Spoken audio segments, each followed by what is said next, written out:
सागरन्तं नमामि धम्मं सुगतेन देशितं नमामि संगं मुनिराज सावकं। श्रद्धावन्त उपासक उपासिका तथा सम्पूर्ण महानुभावहरू, सदाझै आज पनि 9 बजे हामी उपस्थित भइसकेका छौं फेसबुक लाइभमा। र फेसबुक लाइभमा जोड्नुहुने सम्पूर्ण उपासक उपासिका तथा महानुभावहरूलाई आज मिति 2077 साल जेठको 27 गते मंगलबार को दिन म भिक्षु विमलो श्री सिद्धि मंगल बुद्ध विहार सिद्धिपुर साना गाउँ थसी महालक्ष्मी नगरपालिका वडा नम्बर 6 बाट तपाईहरुलाई मैत्रीपूर्ण स्वागत गर्न चाहन्छु। र आज हामीले सदाझै एउटा विषयवस्तु, विशेषतः आज मैले एउटा जातक लिएर आएको छु। जातकको नाम चाहिँ तपाईहरुको चूल पदुम जातक भनेर। पदुम भनेको पद्म, लोटस हैन। यसमा चूल पदुम जातक भनेर चाहिँ किन भनिएको त भन्दाखेरि महापद्म जातक र चूल पद्म जातक भनेर चाहिँ पद्म कुमारको दुईटा जातक छ। त्यही नामबाट भएको कारणले गर्दाखेरि महापद्म जातक र चूल पद्म जातक भनेर चाहिँ यसरी त्यही नाम भएको कारणले यहाँ चूल थपेर प्रस्तुत गरिएको मात्रै हो। तर यहाँ चाहिँ राजकुमार भए पनि यहाँ चाहिँ पद्म कुमार चाहिँ बेग्लै बेग्लै हो यो चाहिँ हैन। र आज यो चूल पद्म जातक तपाईहरुलाई मैले किन चाहिँ यो देशना गर्ने, कक्षा लिने या धर्म साक्षात गर्ने या छलफल गर्ने विषयवस्तु बनाएको त भन्दाखेरि कि हामीले अष्टलोक धर्मको विषयमा हामीले चाहिँ यो लाभ अलाभ, यस अयस, निन्दा प्रशंसा र सुख दुःख यो 8 वटा विषयहरूलाई यो जुन चाहिँ अष्टलोक धर्म भनेर भनिन्छ, यो अष्टलोक धर्मबाट अलग्गिएर यो संसारमा कोही बस्न सक्दैन। यद्यपि भगवान बुद्धलाई पनि यो अष्टलोक धर्मले समाउँछ, सताउँछ पनि, र त्यसलाई कसरी ग्रहण गर्ने भन्ने मात्रै मूल्यको विषयवस्तु भयो। तर चाहिँ यो संसारमा कोही पनि त्यस्ता व्यक्ति हुँदैन जसलाई सदा निन्दा मात्रै भएका, सदा प्रशंसा मात्रै भएका कोही पनि हुँदैन। जस्तो गरे पनि निन्दा गर्छ। यो दुनियाँको कामै निन्दा गर्ने हो। र लाभ अलाभमा यो दुनियाँको कामै त्यसमा रमाउने हो। आफूलाई लाभ हुँदाखेरि रमाउने, अरूलाई अलाभ हुँदाखेरि रमाउने। आखिर रमाउन चाहिँ रमाइहाल्छ के यो लोक। आफ्नो यस्कृति बढ्दाखेरि रमाउने, अरूको यस्कृति घट्दाखेरि रमाउने। आखिरमा यो लोक रमाउँछ रमाउँछ। र आफूलाई प्रशंसा हुँदाखेरि रमाउने मान्छेहरू अरूलाई निन्दा हुँदाखेरि रमाउँछ। आखिरमा यो लोक रमाउँछ रमाउँछ। र आफूलाई सुख हुँदाखेरि रमाउने यो लोक अरूलाई दुःख हुँदाखेरि रमाउँछ। यस्तो खाले यो लोक छ। विचित्रको छ। यो जातकहरू, तपाईको घटनाहरू यो सुन्दाखेरि पनि यस्तो सम्म हुन सक्ला र भन्ने जस्तो खाले जातकहरू पनि छन्। त्यसमध्येमा यो चूल पद्म जातक पनि अलिकति विश्वासै गर्न गाह्रो। यस्तो सम्म त नहोला भन्ने जस्तो लाग्ने खाले छ यो जातक। तैपनि त्यही भएर मैले चाहिँ सुरुमा मैले भनिनँ यो जातक किन त भन्दाखेरि अलिकति सुन्न पनि गाह्रो र विश्वास गर्न पनि गाह्रो, फेरि यस्तोसम्म त नहोला कि भन्ने त्यो भान पनि हुन सक्छ कि। त्यही भएर पनि मैले भनिनँ। र आज मैले किन भन्न खोजेको त भन्दाखेरि अष्टलोक धर्मसँग सामना गर्दाखेरि भगवान बुद्धले पनि विभिन्न चाहिँ घटनाहरू परिघटनाहरू चाहिँ सामना गर्नु पर्यो। अब त्यसमध्येमा त मैले तपाईहरुलाई देशना गरे अनुसार देवदत्त, त्यस्तै गरी चिञ्च मानविका, त्यस्तै गरी सुन्दरी परिव्राजिका भगवान बुद्धको जीवनमा असाध्यै नै प्रभाव पारेका ती व्यक्तिहरूको बुद्धकालीन घटनाहरू पनि भने र अतीत कालमा भएर गएका घटनाहरू पनि भने। तर यो चूलपद्म जातकमा त कस्तो त भन्दाखेरि तपाईले देवदत्त र चिञ्च मानविकाले भगवान बुद्धलाई कति तल्लो स्तरसम्म गिरेर भगवान बुद्धलाई एउटा घाट गर्ने, एउटा चाहिँ भगवान बुद्धको प्रतिष्ठामा ठेस पुर्याउने, आँच पुर्याउने कार्य गर्यो भन्ने कुरा त तपाईले चाहिँ त्यो कुरा चाहिँ प्रस्तिसक्यो हैन। अब त्यो देवदत्त र चिञ्च मानविका दुईजना मिलेर चाहिँ त्यस्तो चाहिँ कुकृत्य गर्न थाल्यो भने कति मात्र गर्छ होला जस्तो हामीलाई लाग्छ। यो जातकमा चाहिँ त्यस्तै घटना घटेको छ कि त्यस्ता कुकृत्य गर्नेहरूको त कता कता तपाईलाई थाहा छ यो धातु भन्ने सर्छ के, त्यस्तै स्वभावको मान्छेहरू चाहिँ एक क्षणमै मिल्न जान्छ के। जस्तै चोर एकैचोटि मिल्छ, सज्जन एकैचोटि मिल्छ हैन। जस्तो आफ्नो चाहिँ स्वभावहरू छ त्यसलाई धर्मको भाषामा धा भन्छ के, धातु भन्छ हैन। त्यस्तै प्रकारको स्वभाव चरित्र भएका मान्छेहरूको चाहिँ मन पनि एकै छिनमा मिल्छ र स्वभाव पनि एकै छिनमा मिलेको कारणले गर्दाखेरि उनीहरूको एउटा मकसद हैन, उनीहरूको एउटा लक्ष्य उद्देश्य नै छुट्टै प्रकारको भएर जान्छ के। फेरि यो जातकमा पनि यही घटनाहरू चाहिँ भएको कारणले मैले तपाईहरुलाई सरसर्ती भूमिका मात्रै बाँडेको। धेरै भूमिका त नबाँडौं, आज जति समय लाग्छ त्यति भनेर आज सकाउने हो। यति समय लिने उति समय लिने भन्ने हुँदैन। यो जातक सकिने बित्तिकै मैले अर्को भूमिका र उपसंहारहरू खासै नजोर लाए। आज चाहिँ भगवान बुद्धको जीवनकालमा त्यस्ता धेरै घटनाहरू घटेर गए जुन घटनाहरूलाई हामीले सुन्न पाए भने त्यो घटनाहरूबाट हाम्रो जीवनलाई सकारात्मक रूपमा जीवन अगाडि बढाउनको निमित्त एउटा आदर्श मिल्छ, एउटा मार्ग निर्देशनको रूपमा त्यो कथाहरू ती जातकहरू चाहिँ हाम्रो जीवनको सामुन्ने आउँछ। त्यसैले ती जातक कथाहरू त्यस्तोसम्म होला र भनेर भने तापनि नहुने यो संसारमा केही पनि छैन, हुन मात्रै बाँकी छ रे के। नहुने भन्ने यो संसारमा केही छैन, हुन मात्रै बाँकी छ। सकिँदैन भन्ने केही पनि छैन र यो संसारमा, गर्न मात्र बाँकी छ रे के। त्यही भएर जातकमा कस्ता घटनाहरू आउँछ त्यस्तो हुन सक्ला र भन्ने जस्तो लाग्छ, त्यो त साधारण कुराहरू हुन्छ। यस्तो त यो भन्दा पनि हैन ठुला चाहिँ आश्चर्यजनक घटनाहरू यो संसारमा घटेर गइसके। त्यही भएर आजको यो जातकको घटनालाई पनि तपाईले चाहिँ आश्चर्य मान्नु पर्दैन जस्तो मलाई लाग्छ। तपाईहरुले सुन्नु भएको छ भने ठिकै छ। अब तपाईहरुले चाहिँ बुद्ध धर्ममा लाग्नु भएको त्यत्रो वर्ष भइसक्यो, यो कथा तपाईहरुले सुन्नु हुँदाखेरि तपाईहरुले सुन्नु भइसकेको छ कि छैन एकचोटि मलाई त्यहाँ मेसेज गरिदिनु न। सुन्नु भयो कि भएन? यो जोस के भन्छ बुद्ध धर्ममा लागेदेखि कति तपाईहरुले चाहिँ कथाहरू सुने, कति के सुनिसके।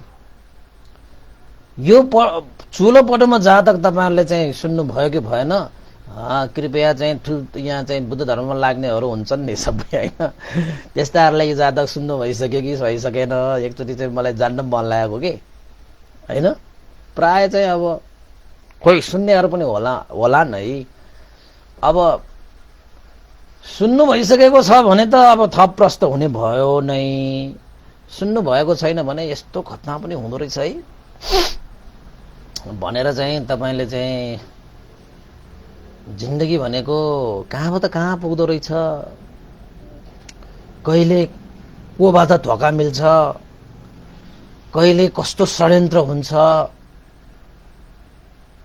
होइन, भन्नै नसकिने रहेछ के। त्यही भएर यो घटनामा पनि चाहिँ आश्चर्यको घटनाहरू छ, राम्रोसँग सुनिदिनु होला। र तपाईँहरूले सक्नुहुन्छ भने अब आफ्नै पाराले तपाईँले ज्ञान चाहिँ आफ्नै पाराले लिनुहोस्। यसमा यो कथाहरू जातक भनेको त्यस्तै हुन्छ के, ठोस सन्देश चाहिँ अब के हो कस्तो हो आफ्नो सुनाइमा भर पर्छ के। अरू अरू भए त अब भन्टेहरूले नै भूमिका बाँडेर अब चाहिँ उपसंहार दिएर ज्ञान दिने हुन्छ। जातकहरूमा चाहिँ आफैले सुनेको त्यो कथाबाट आफ्नै हिसाबले चाहिँ ज्ञान लिने हो कि। यो जातकले पनि अब कसले के ज्ञान लिन्छ त्यो त सुनिसकेपछि मात्रै भर पर्ने कुराहरू भयो। तर जसले जस्तो सुकै चाहिँ अब ज्ञान लिए पनि यो चाहिँ आदर्श लिन योग्य एउटा जातक भएको कारणले मैले चाहिँ तपाईलाई सुनाउन खोजेको। जातक चाहिँ सुरु गरिहालौँ होइन, धेरै चाहिँ अब कुराहरू नगरौँ, 10-12 मिनट त गइसक्यो। र आजको विषय भन्ने हो भने हामीले चाहिँ चूल पदुम जातक, पदुम भनेको चाहिँ पद्म हो, पद्म भनेको थाहा छँदैछ तपाईलाई, लोटस होइन, कमलको फूललाई पद्म भन्छ। पदुम भनेको पाली भाषाबाट भयो। अब यहाँ चूल पद्म भनेर चाहिँ महापद्म जातक पनि भएको कारणले त्यही नाम हुन्छ भनेर यहाँ चूल राखेर जातकको रूपमा प्रस्तुत गरिएको हो होइन। चूल पद्म जातक कसरी सुरु हुन्छ त भन्दाखेरि अतीत समय, जातक भनेपछि पहिलाको कुराहरू भइहाल्यो होइन। भगवान बुद्धले एउटा चाहिँ भिक्षुको कारणमा यो जातक सुनाउनु भएको। वाराणसी देशमा ब्रह्मदत्त राजाले राज्य गर्दथ्यो। वाराणसी देशमा ब्रह्मदत्तले राज्य गर्थ्यो भनेको मतलब ब्रह्मदत्त राजा। त्यसपछि बोधिसत्व, भविष्यमा बुद्ध हुने बोधिसत्वहरू भन्छ होइन। बोधिसत्व चाहिँ ब्रह्मदत्त राजाको महारानीको कोखमा पहिलो पुत्रको रूपमा जन्म लिए, राजकुमारको रूपमा। किन पहिलो पुत्र भनिएको त भन्दाखेरि बोधिसत्व पहिलो ज्येष्ठ राजकुमार जन्मिसकेपछि पनि ब्रह्मदत्त राजाको अर्को 6 जना राजकुमारहरू पनि जन्मिए। भनेको मतलब ब्रह्मदत्त महाराज र महारानीबाट जम्मा कतिजना राजकुमारहरू चाहिँ जन्मिए त भन्दाखेरि 60 जना राजकुमारहरू जन्मिए। त्यो 60 जना राजकुमारहरू मध्येमा सबभन्दा जेठो राजकुमार बोधिसत्वको रूपमा जन्मिनु भएको, जसको नाम पद्म कुमार। के कुमार भएर पद्म कुमार भनेर राखियो। अब ब्रह्मदत्त राजा चाहिँ आफ्नो जुन चाहिँ कुर्सी राजा भएर बसेर आफ्नो चाहिँ जुन चाहिँ यस्कृतिहरू छन् त्यसलाई जहिले पनि प्राप्त गरिरहँ जस्तो लाग्ने, भनाइको मतलब आफूलाई राज पदवी साह्रै प्यारो। त्यसैले जति तपाईलाई जुन चीज प्यारो हुन्छ त्यति नै त्यो चीज गुम्छ भन्ने पनि डर हुन्छ के। त्यसैले प्रेमले शोक उत्पन्न गर्छ, प्रेमले भय उत्पन्न गर्छ भन्ने भगवान बुद्धको एउटा चाहिँ वाक्य यहाँनिर चाहिँ मजाको छ, तपाईले सुन्नु भएको छ होला नि। प्रेमले शोक उत्पन्न हुन्छ, प्रेमले भय उत्पन्न हुन्छ। प्रेमै छैन भने शोक कहाँबाट आउँछ, भय कहाँबाट आउँछ? भगवान बुद्धको यो चाहिँ वचन धम्पटमा सुन्नु भएको छ तपाईले? बडा मजाको। जति तपाईले प्रेम गर्नुभयो त्यति तपाईलाई शोक हुन्छ, त्यति तपाईले भय हुन्छ। अब यो कुरा गर्दाखेरि अर्कै अर्थ लाग्न सक्छ भगवान बुद्धको कुरालाई नबुझ्नेहरूले, कि प्रेम भएन भने त संसार त के भयो र भन्ने जस्तो हुन्छ। तर प्रेम भनेको पनि थरी थरीका हुन्छ नि, हैन? तर यहाँ चाहिँ राजा ब्रह्मदत्तलाई चाहिँ आफ्नो राजसत्ता, राज पदवी चाहिँ साह्रै प्यारो। अनि आफ्नो चाहिँ अब 7 जना छोराहरू पनि छन्। छोराहरूलाई अब राजकुमारहरू नहुन्, हुर्काए, बढाए, शिल्प विद्याहरू सिकाए, हैन? राजकुमारको हैसियतमा सबैलाई चाहिँ स्थानहरू दिए पनि, र अन्ततः 7 जनालाई विवाह बन्धनमा पनि बाँडी पनि दिए। अब 7 जना बुहारीहरू पनि भए, हैन? त्यो 7 जना राजकुमारहरू अब दाजुभाइ हुन्, तर पनि साह्रै मेलमिलाप थियो कि उनीहरूको बीचमा। यति घनिष्ठता थियो कि मानव दाजुभाइ मात्र होइन, एउटा चाहिँ सही मित्र जस्तै गरी उनीहरू हिँड्थ्यो। अब त्यो हुनु त नराम्रो होइन, दाजुभाइमा एउटा मित्रता हुनु त नराम्रो होइन नि। यता ब्रह्मदत्त राजालाई एक दिन चाहिँ त्यो राजकुमारहरू चाहिँ अब एक आपसमा मेलमिलाप भएर मित्रतामा चाहिँ बाँधिएर हाँसखेल गर्ने, यताउता गर्ने भइसकेपछि एक दिन चाहिँ ब्रह्मदत्त राजालाई मनमा के चाहिँ एउटा शंका उपशंका भनौं न उठेछ त भन्दाखेरि, यो दाजुभाइ 7 जना कति मिलेको, कति मित्रता बढेको,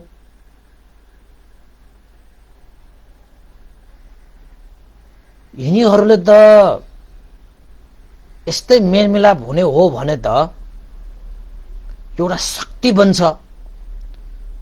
त्यो शक्तिको कारणले गर्दाखेरि मेरो राज पदवीलाई उनीहरूले हडपेर आफू राजा बन्ने सोच आयो भने त म त राज सुखबाट वञ्चित हुनेछु। ओहो, यस्तो भयो भने त अनर्थ हुन्छ। अहिले नै मैले बुद्धि फुर्याएन भने यो छोराहरू जुन राजकुमारहरूले चाहिँ समय नआउँदै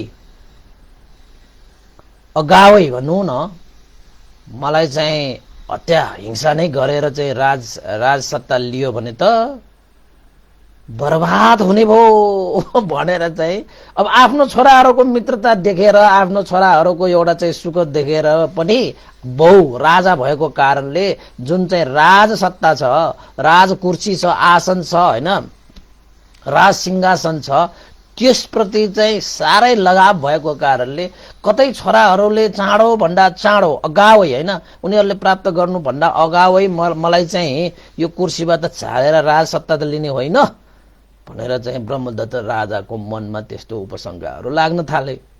अब राजाहरूसँग उपशंका हुन बित्तिकै त्यहाँ राजाले त अब उसले के सोचे त भन्दाखेरि अहिले नै मसँग चाहिँ सबै शक्तिहरू मसँग नै निहित छन्, हैन? त्यसैले यही बेलामा चाहिँ यो राजकुमारहरूलाई ठेगान लगाएन भने चाहिँ मेरो जीवन कालमा मैले जुन चाहिँ सुख भोग गर्न पाउने त्योबाट म वञ्चित हुनेछु भन्ने जस्तो मनमा चाहिँ कुरा खेलाएर एक दिन चाहिँ आफ्नो सेवामा आएका ती राजकुमार 7 जनालाई राजाले चाहिँ के आदेश दिए त भन्दाखेरि तिमीहरू यो राज्यमा बस्न पाउने छैन। जबसम्म म यो सिंहासनमा हुन्छु तबसम्म तिमीहरू यो राज्यलाई छोडेर अन्त कतै गएर बस्नुपर्छ र म बितिसकेपछि तिमीहरू फर्केर आएर अनि राजसत्ता लिनु, जसलाई मन लाग्छ लिनु, तर म बाचुन्जेल चाहिँ तिमीहरू यो राज्यमा नबस। केही गरे तिमीहरूको मनमा त्यस्तो चाहिँ कुदृष्टि आयो भने त बर्बाद हुने भयो नि। तिमीहरूलाई मैले पालिसके, हुर्काइसके, विवाह गराइदिइसके, मेरो कर्तव्य त पुग्यो। अब राज्य सत्ता लिनको निमित्त तिमीहरूले चाहिँ म बितेर गएपछि तिमीहरू फर्केर आएर ल्याऊ भन्दै राजाले राजकुमारहरूलाई त्यस्तो सोध्दिन भन्दा भन्दै आफ्नो पिता राजाको सेवा गरेर बस्ने नै मनसा व्यक्त गर्दा गर्दै पनि ब्रह्मदत्त राजाले आफूलाई चित्त बुझाउन सकेन र राजाले अन्तिममा आदेश दिए, तिमीहरू यो देशबाट चाहिँ बाहिर जाऊ, मेरो नजरबाट टाढा जाऊ। यानी कि तिमीहरूले हमला गरेर होस्, तिमीहरूले युद्ध गरेर होस्, मेरो राज्य सत्ता, यो राज सिंहासनलाई तिमीहरूले हडप्न नसकोस्। तिमीहरू मेरो छोरा हो, म बितेर गइसकेपछि तिमीहरू फर्केर फेरि राज्य लिनु, तर अहिलेको लागि तिमीहरू कहाँ जानु, जाऊ, राज्य छोडेर कतै टाढा गएर बस भनेर राजाले चाहिँ ठाडो आदेश दिए। हेर्नुस् त यहाँ कस्तो भएको रहेछ। बिचरा राजकुमारहरूले चाहिँ राजाले जतिसुकै बिन्ती भाव गरे पनि मानेन। उनी राजकुमारहरूले पनि राजालाई विश्वास दिलाउन सकेन कि हामीले तपाईको चाहिँ जीवनकालमा हामीले राज्य सत्ता लिँदैनौँ भनेर चाहिँ। यद्यपि त्यहाँ बोधिसत्व सबभन्दा जेठो हो, त्यो राजकुमारले पनि, पद्म राजकुमारले पनि सम्झाउँदै बुझाउँदै गर्दाखेरि पनि राजाले चित्त बुझाएन, मानेन र अन्तिममा चाहिँ देश निकाले गरिदिने, देशबाट त टाढा पठाउने चाहिँ निर्णय नै गरिदियो। अब त्यति बेलाको चाहिँ राजाको आदेश सिरोपर हुन्थ्यो, नत्र भने मृत्युदण्ड हुन्थ्यो। त्यसपछि अब राजाले त्यस्तै आदेश दिएपछि बोधिसत्वले आफ्नो भाइहरूलाई सम्झाए, ठिकै छ, राजाको यही चाहिँ आदेश छ, राजाको मनमा त्यस्तै आशंका छ भने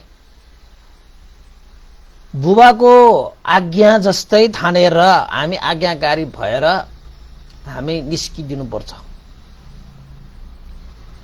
बुबाको इच्छा पूरा गरिदिउँ भनेर 7 जना राजकुमारहरू सहित 7 जना राजकुमारीहरू भन्नु पर्यो होइन, अब राजकुमारी भन्ने कि बुहारीहरू भन्ने, उनीहरूको चाहिँ श्रीमतीहरू पनि हुन्छ नि। 7 जना श्रीमती, 7 जना राजकुमारहरूले चाहिँ अब राजाको आदेशमा देशबाट निक्लेर गए। कतै अब जाने, अब के गर्ने, अब उपाय त छैन त्यहाँ। त्यस्तो घटना घटिसकेपछि 7 जना राजकुमार सहित आफ्नो श्रीमती लिएर उनीहरू राज्यको पहुँच भन्दा धेरै टाढा पुगे। जाँदा जाँदै उनीहरू कहाँ पुगे त भन्दाखेरि कान्तार भनिन्छ है, नेवारी भाषाबाट अब कान्तार पनि भनिन्छ होइन, त्यस्तै तपाईँ नेपाली भाषाबाट पनि कान्तार नै भनिन्छ। कान्तार पार पुगे भनेको मतलब त्यस्तै मरुभूमि जस्तो के, पानी खाना आदि इत्यादि केही पनि नपाउने। किन त भन्दाखेरि बस्तीमा बस्न पाउने उनीहरूको चाहिँ अधिकार छैन। राजाको आदेश थियो नि त, त्यो ब्रह्मदत्त राजाको। महारानीले धेरै आँसु बगाए तापनि राजाले मानेन, छोराहरूलाई पठाएर छाडे र श्रीमतीहरू पनि गए। यो त कान्तारमा पुग्यो।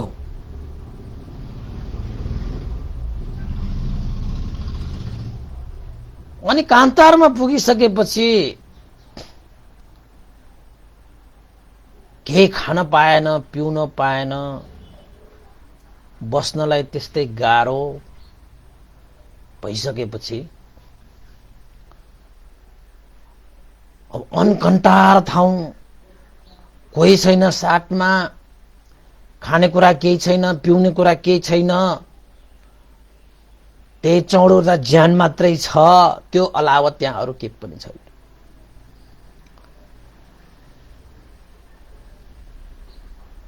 र घटना के भयो त भन्दाखेरि यहाँ तपाईहरुलाई चाहिँ अचम्म लाग्न सक्छ, त्यस्तो हुन्छ र भन्नु होला, तर भयो के यो जातकमा भयो, अहिले त्यति मात्र भयो भनेर सोच्नुस्। लास्टमा चाहिँ अब उनीहरूले खान पाएन, पिउन पाएन, तिर्खा लाग्यो, भोक लाग्यो, त्यसपछि अब उनीहरूको ज्यान गुम्ने अवस्था आयो रे। त्यो समयमा अन्तिम विकल्पको रूपमा उनीहरूसँग एउटै मात्र मार्ग के थियो त भन्दाखेरि एक आपसमा त्यो राजकुमारहरूले चाहिँ छलफल गर्यो कि त अब सबै मरेरै जानु पर्यो, त्यहाँबाट उपाय नै छैन, त्यस्तो कान्तार हो त्यो मरुभूमि हैन, त्यस्तो मरुभूमि जस्तो ठाउँ, कि त सबै मर्नै पर्यो, कि त त्यहाँबाट एउटा निष्कर्ष के निकाल्यो त भन्दाखेरि 7 जना राजकुमारहरूले चाहिँ के निष्कर्ष निकाल्यो त भन्दाखेरि अन्तिममा केही खान नपाएपछि, पिउन नपाएपछि त्यही जुन चाहिँ राजकुमारहरूको 7 जना महारानी श्रीमतीहरू छन् नि, ती श्रीमतीहरूलाई कान्छो राजकुमारको श्रीमतीदेखि मारेर काटेर त्यही मासु खाने, रगत पिउने बाहेक उनीहरूसँग कुनै उपाय नै छैन।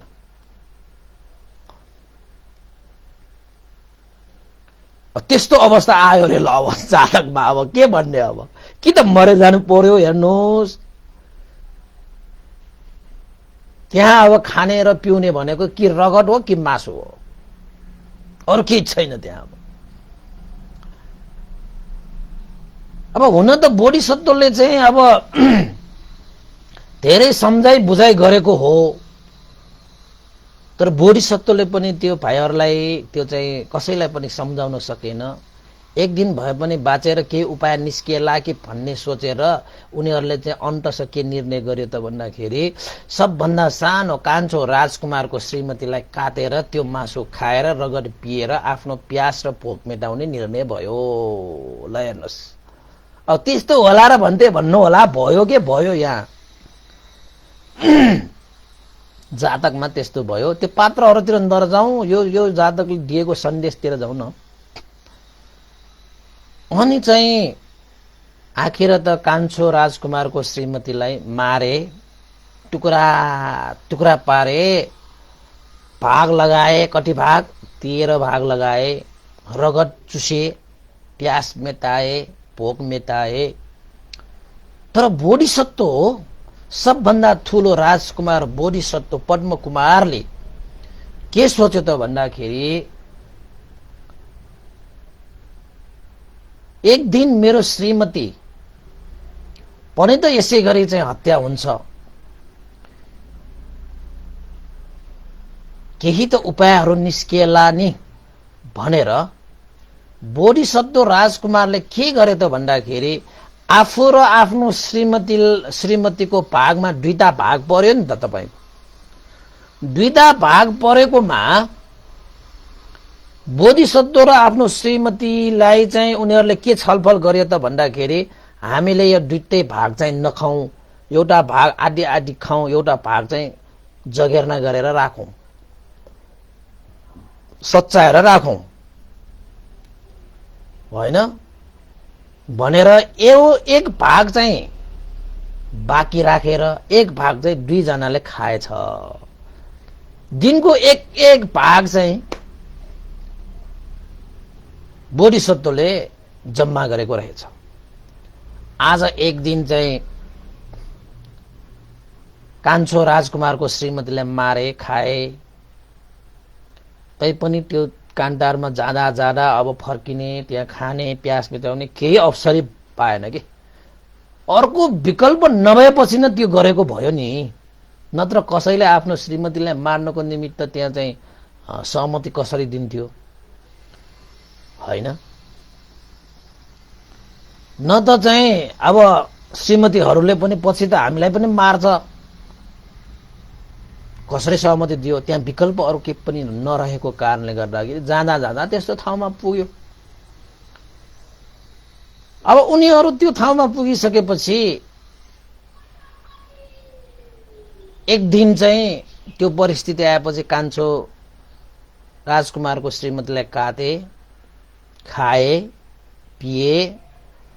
बोधिसत्वले चाहिँ दुईटा भाग पाउँथ्यो नि, बोधिसत्व र श्रीमतीको भागमा। एउटा भागमा एक भाग मात्र आदि आदि खाएर भए पनि चित्त बुझाएर एक भाग चाहिँ जम्मा पारेर राख्थ्यो। अब फेरि त्यसपछि कान्छो भाइदेखि सुरु हुँदा हुँदा हुँदा हुँदा हुँदा हुँदा 6 जना हैन बोधिसत्वको तलको भाइ माइलो राजकुमारसम्मको श्रीमतीहरूलाई काटेर खाए। तर 6 जनासम्म काटेपछि बोधिसत्वले पनि अब आफ्नो श्रीमतीसँग जहिले पनि आदि आदि भागहरू चाहिँ खाएर एक भाग चाहिँ जम्मा पार्थ्यो नि त। त्यसपछि अन्तिम समयमा अन्तिम दिनमा अरू भाइहरूले के भने त भन्दाखेरि अब दाजु अब तपाईको श्रीमतीलाई पनि हाम्रो पाउजु भयो हैन, श्रीमतीलाई पनि आज चाहिँ काटेर खानुपर्छ, नत्र चाहिँ हाम्रो जीवन पनि अब यस्तै हो। यहाँ त यस्तो परिस्थिति आयो जीवनमा, त्यहाँ अर्को कुनै विकल्प नै थिएन। त्यसपछि बोधिसत्वले के भन्यो त भन्दाखेरि आज म मेरो श्रीमतीलाई काट्न दिन्न, काट्नु परेन भनेर भन्यो। काट्न परेन भने त हामी मर्छौं त। हाम्रो छलफल अनुसार त काटेर मासु खाएर रगत पिएर प्यास मेटाउने भोक मेटाउने चाहिँ हाम्रो चाहिँ सहमति थियो त भन्दाखेरि बोधिसत्वले जुन चाहिँ 6 दिनसम्म जुन चाहिँ त्यो आफ्नो भाइहरूको श्रीमतीहरूलाई काटेर जुन चाहिँ 2 भाग पाउँदाखेरि एक एक भाग चाहिँ बाँकी हुन्थ्यो नि उनीहरूसँग, 6 भाग त थियो 6 दिनमा। अनि चाहिँ बोधिसत्वले ल तिमीहरूलाई चाहिँ प्यास नै मेटाउने अब चाहिँ भोक नै मेटाउने हो भने मसँग यति भाग छ, ल खाऊ।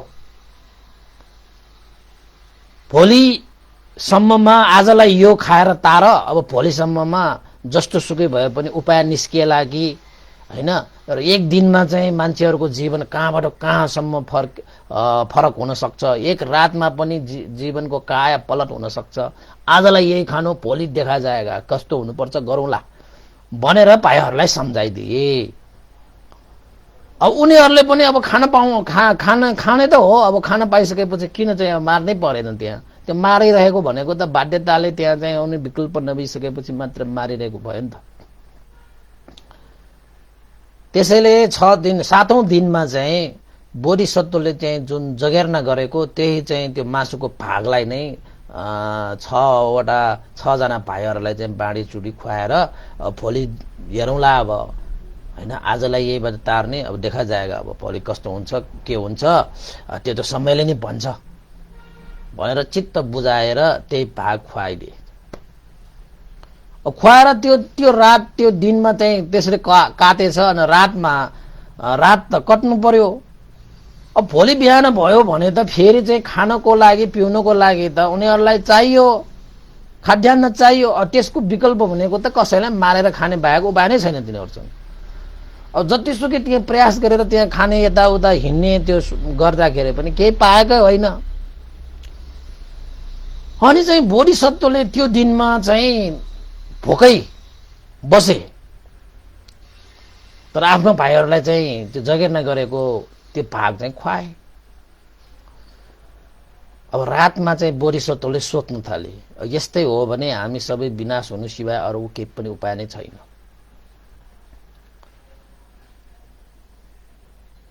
राति बोधिसत्वले आफ्नो श्रीमतीलाई उठाएछ र भनेछ, हेर प्रिय, भोलि केही गरे केही खानाहरू पाएन भने त आखिर सबैको मृत्यु निश्चित छ।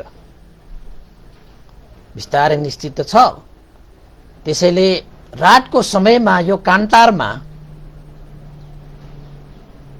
दिनको समयमा जस्तो हिँड्न गाह्रो हुन्न। त्यसैले हिँड, आजको रात हामी यहाँबाट भाग्नुपर्छ भनेर आफ्नो श्रीमतीलाई लिएर बोधिसत्व रातको समयमा नै त्यहाँबाट भागेछ।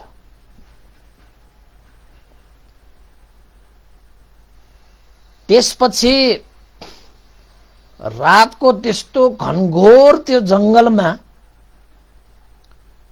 बोधिसत्वले आफ्नो श्रीमतीलाई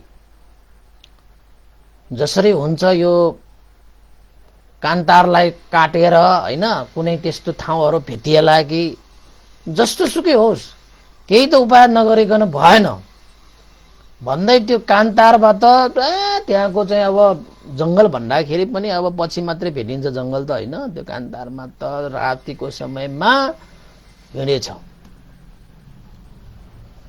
एउटा हिँड्दै चाहिँ बोधिसत्वको श्रीमतीले के भनेछ त भन्दाखेरि, श्रीमान म त हिँड्नै सकेन,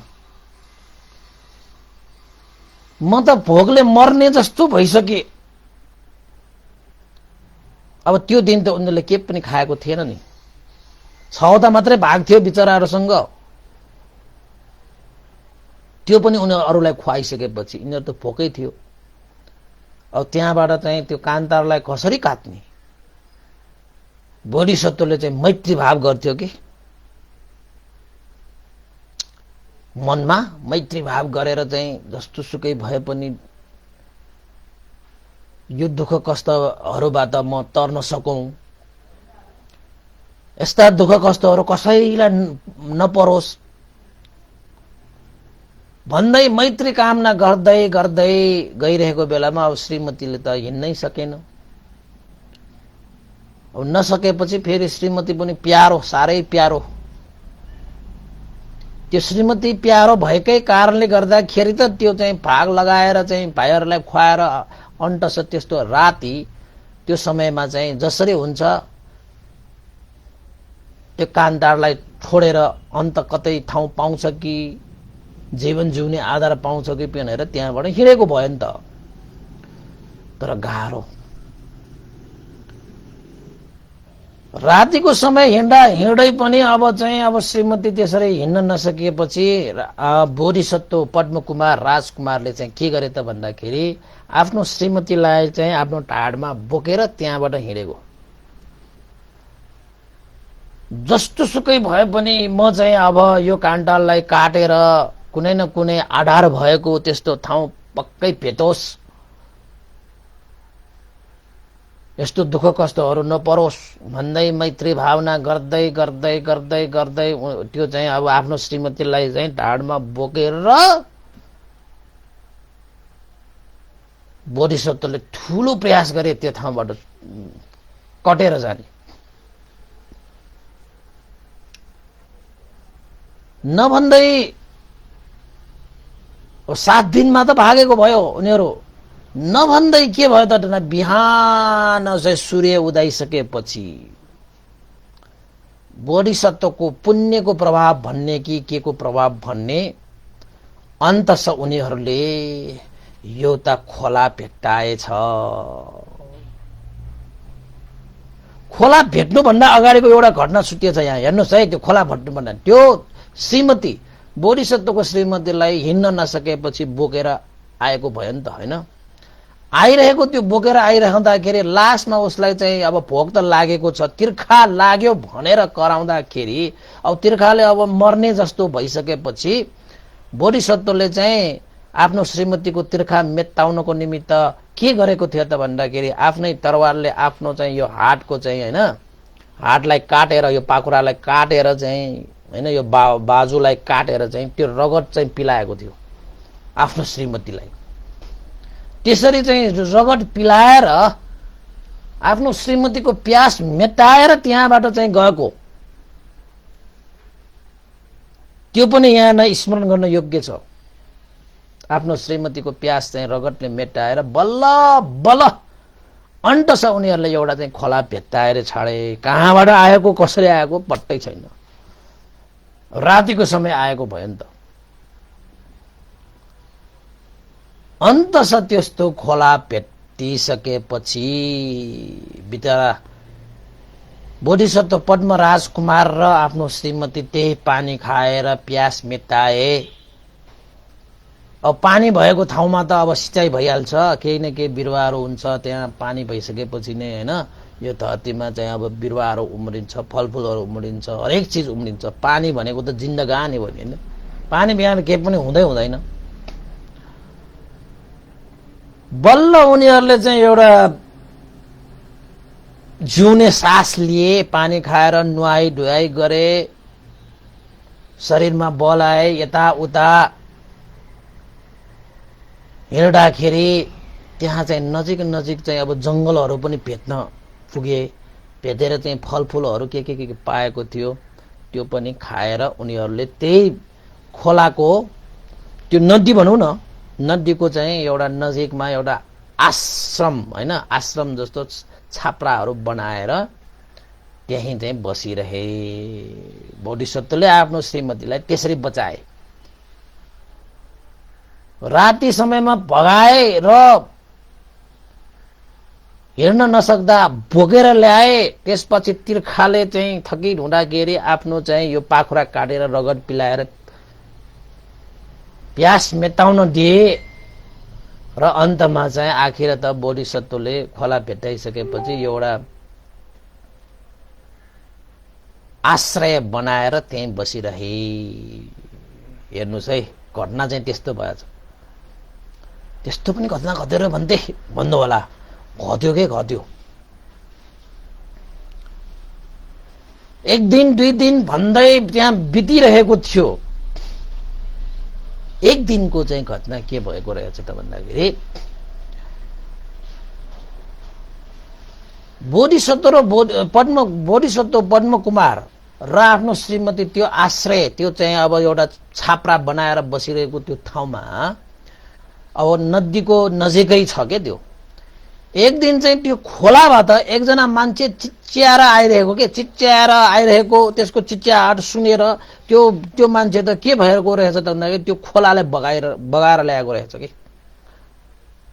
अनि बोधिसत्वले यसो हेरे, यो खोलामा त कुनै त्यस्तो बाढी साढी आएको छैन, मान्छेको चिच्याहाट छ, बाढीले बगाउने त अवस्था छैन, तैपनि मान्छे त्यहाँ खोलामा चाहिँ चिच्याएर आएको त्यस्तो स्वर सुनेर अनि बोधिसत्वले चाहिँ मैत्री करुणा चित्त राखेर को मान्छे यसरी चिच्याएर आएको रहेछ भनेर खोलामा हेर्न गएको त एकजना मान्छे खोलाले बगाएर ल्याएको रहेछ, त्यो नदीमा बगाएर ल्याएको रहेछ। अनि बोधिसत्वले के चाहिँ मनमा राख्यो त भन्दाखेरि ओहो कस्तो चाहिँ खोलामा त मान्छे बगाएर ल्याएको रहेछ, मैले यसलाई बचाएन भने चाहिँ उसको त ज्यान पक्कै जाने रहेछ। किन त भन्दाखेरि अब बिचरा चाहिँ अब पौडिरहेको पनि छैन, टाउको एउटा मात्र देखेको छ, त्यही पनि कराइरहेको छ, पौडिन पनि सक्ने होइन कि त्यो। लास्टमा चाहिँ बोधिसत्वले निर्णय गरे मैले उसलाई बचाउनु पर्छ। नभन्दै बोधिसत्वले चाहिँ छलाङ मारेर त्यस्तो चाहिँ नदीमा छलाङ मारेर अन्टछ त्यो चाहिँ जुन चिच्याहाट होइन चिच्याएर आउने त्यो नदीले बगाएर ल्याएको त्यो मान्छेलाई चाहिँ बोधिसत्वले किनारा लगाएर छाडे।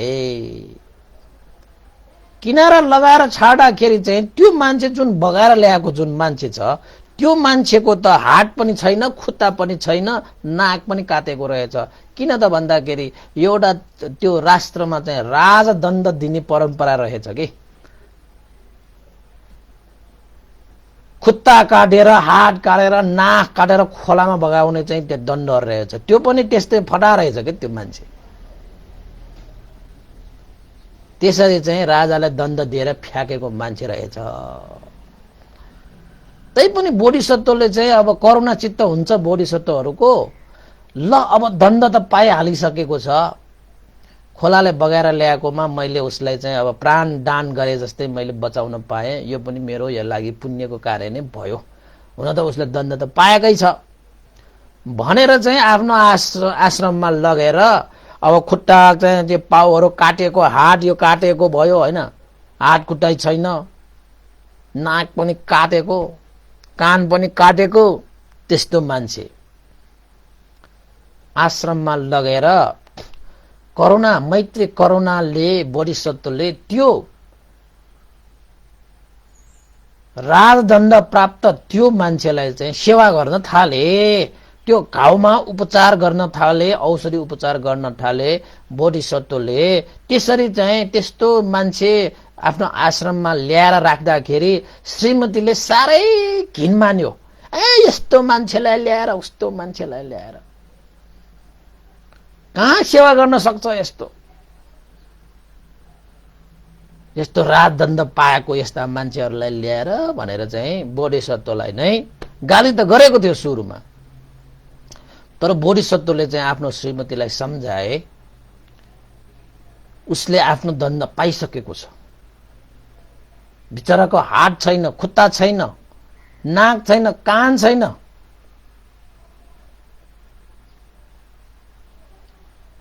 कुन जन्मको पुण्यले धन्न उसले यस्तो चाहिँ नदीमा बगेर आउँदाखेरि पनि हाम्रो सहारा पायो। यसलाई हामीले चाहिँ अब प्राणदान दिनुपर्छ भन्दै बोधिसत्वले मैत्री करुणा राखेर त्यो मान्छे, राजदण्डित त्यो मान्छेलाई सेवा गर्दै, घाउमा लेपहरू लगाउँदै, पट्टीहरू लगाउँदै होइन, यताउता गएर त्यो रुखहरूको चाहिँ औषधिहरू चाहिँ जम्मा पारेर त्यसलाई चाहिँ सेवा गर्ने। त्यस्तै गरी चाहिँ अब फलफुलहरू चाहिँ त्यो जङ्गलमा कता कता छ होइन, आफूहरूलाई पनि र त्यो राजदण्डित मान्छेहरूलाई पनि खुवाउनको निमित्त यत्र तत्र फलफुलहरू चाहिँ खोजेर ल्याउने गर्थ्यो। अब यता के भयो त भन्दाखेरि बोधिसत्व चाहिँ हरेक दिन बिहान बिहानै चाहिँ अब त्यो फलफुलको खोजीमा जङ्गलमा जाने, बेलुकातिर चाहिँ आउने। यता सुरुमा त्यो घृणा गरेको, घिन लागेको त्यो बोधिसत्वको श्रीमतीले चाहिँ अब चाहिँ त्यो राजदण्डित त्यो मान्छेसँग चाहिँ समय बिताउन थाले। हेर्नुहोस्, दिनभरि उसँग हुन्थ्यो, हुँदा हुँदा चाहिँ अब त्यो राजदण्डित मान्छे चाहिँ कस्तो थियो त भन्दाखेरि केटी मान्छेहरूलाई त तुरुन्तै फकाउन सक्ने के त्यस्तो मान्छे थियो त्यो चाहिँ। यद्यपि त्यही भएर उसले त्यस्तो चाहिँ राजदण्ड पाएको हुन सक्छ। अनि त्यो चाहिँ राजदण्डित मान्छेले फकाउँदा फकाउँदै त्यो बोधिसत्वको श्रीमती पनि उसँग बस्दा बस्दै, उसँग समय बिताउँदा बिताउँदा बिताउँदा बिताउँदा बिताउँदा उनीहरूको बीचमा चाहिँ आत्मीयता बढेछ। हेर्नुहोस् है, त्यस्तो पनि घटना हुन्छ। त्यसैले समय भनेको चाहिँ बलवान हुने रहेछ के, समय भनेको दिन सक्नुपर्ने रहेछ के। अब बोधिसत्व चाहिँ बिचरा चाहिँ अब मैत्री करुणा राखेर चाहिँ जङ्गलमा गएर चाहिँ उनीहरूकै जीविका गर्नको निमित्त फलफुल खोज्न जाने श्रीमतीलाई खासै टाइम पनि दिन सकेन। यता श्रीमती भने त्यो राजदण्डित पुरुषसँग दिनभरि कुरा गरेर उसँग चाहिँ अब बिस्तारै आत्मीयता बढ्यो, त्यसपछि प्रेम बढ्यो, पछि त आसक्त बढ्यो। त्यो राजदण्डित पुरुषसँग चाहिँ आफ्नो त्यस्तो श्रीमान भन्दा पनि अब उसलाई त्यो दण्डित राजदण्डित त्यो पुरुषसँग चाहिँ आसक्त बढ्न थाल्यो। कस्तो घटना भयो यहाँ त। किन भन्दाखेरि त्यो मान्छे र यो राजकुमार त्यही चरित्रको हुनुपर्छ, नत्र त्यति चाँडो चाहिँ घनिष्ठता बढ्दैन थियो। अन्त के भयो त भन्दाखेरि त्यो श्रीमतीले चाहिँ के सोच्यो त भन्दाखेरि यो राजाहरू, राजखलकहरू त साँच्चैकै डरलाग्दो हुँदो रहेछ।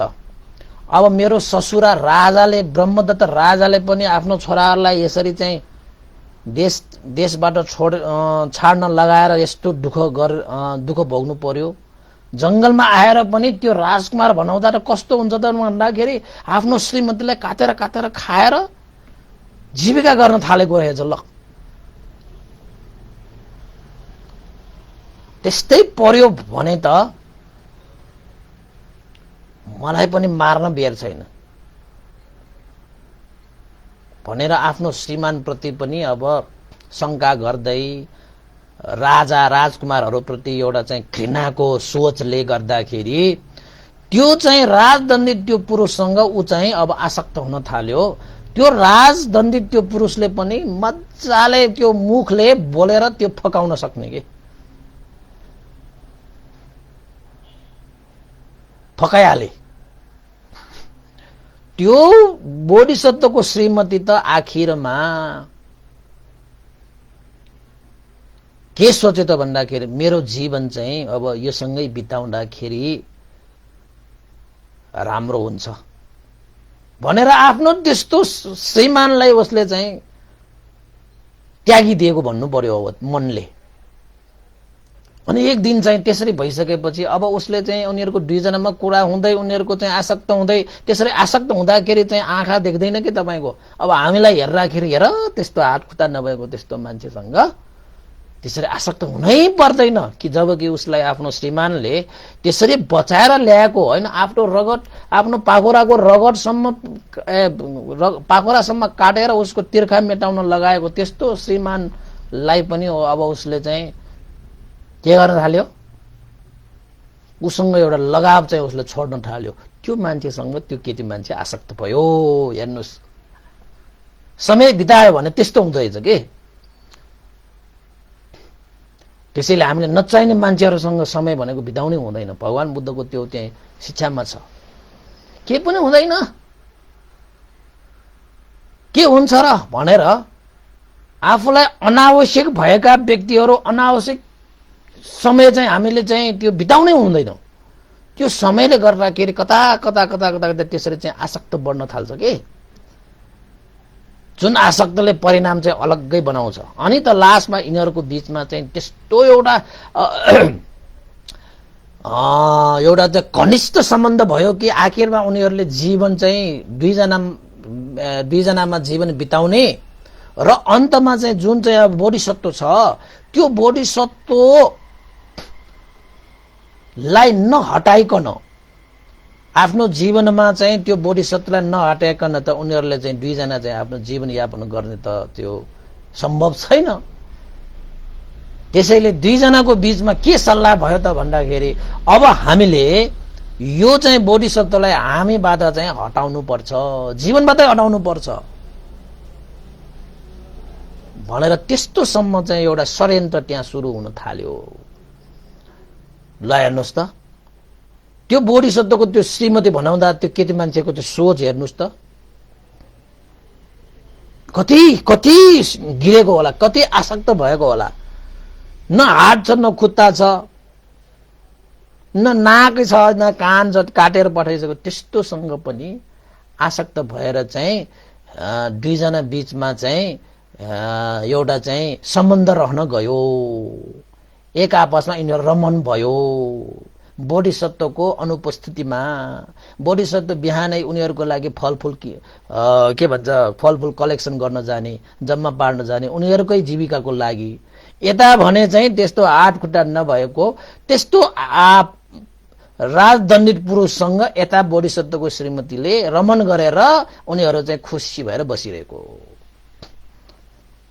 त्यस्तो हुन्छ र भन्नु होला, यहाँ चाहिँ त्यस्तो भयो। अब त्यस्तो सोच त अब त्यही अब त्यही बोधिसत्वको त्यही श्रीमती भनाउँदालाई नै सोध्नुपर्छ। अब किन तिमीले त्यसरी सोच्यौ भनेर चाहिँ आखिरमा उनीहरूको बीचमा रमन भइसकेपछि उनीहरूले चाहिँ बोधिसत्वलाई नै आफूहरूको जीवनबाट हटाउने होइन उनीहरूले षड्यन्त्र रच्न थाले।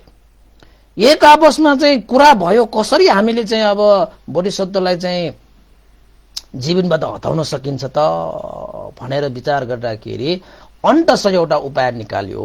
के उपाय निकाल्यो त भन्दाखेरि एक दिन बोधिसत्व बेलुका आउँदाखेरि ल्याएको फलफुलहरू खाँदै एक दिन बोधिसत्वको श्रीमतीले बोधिसत्वलाई के भने त भन्दाखेरि हे राजकुमार, हे श्रीमान,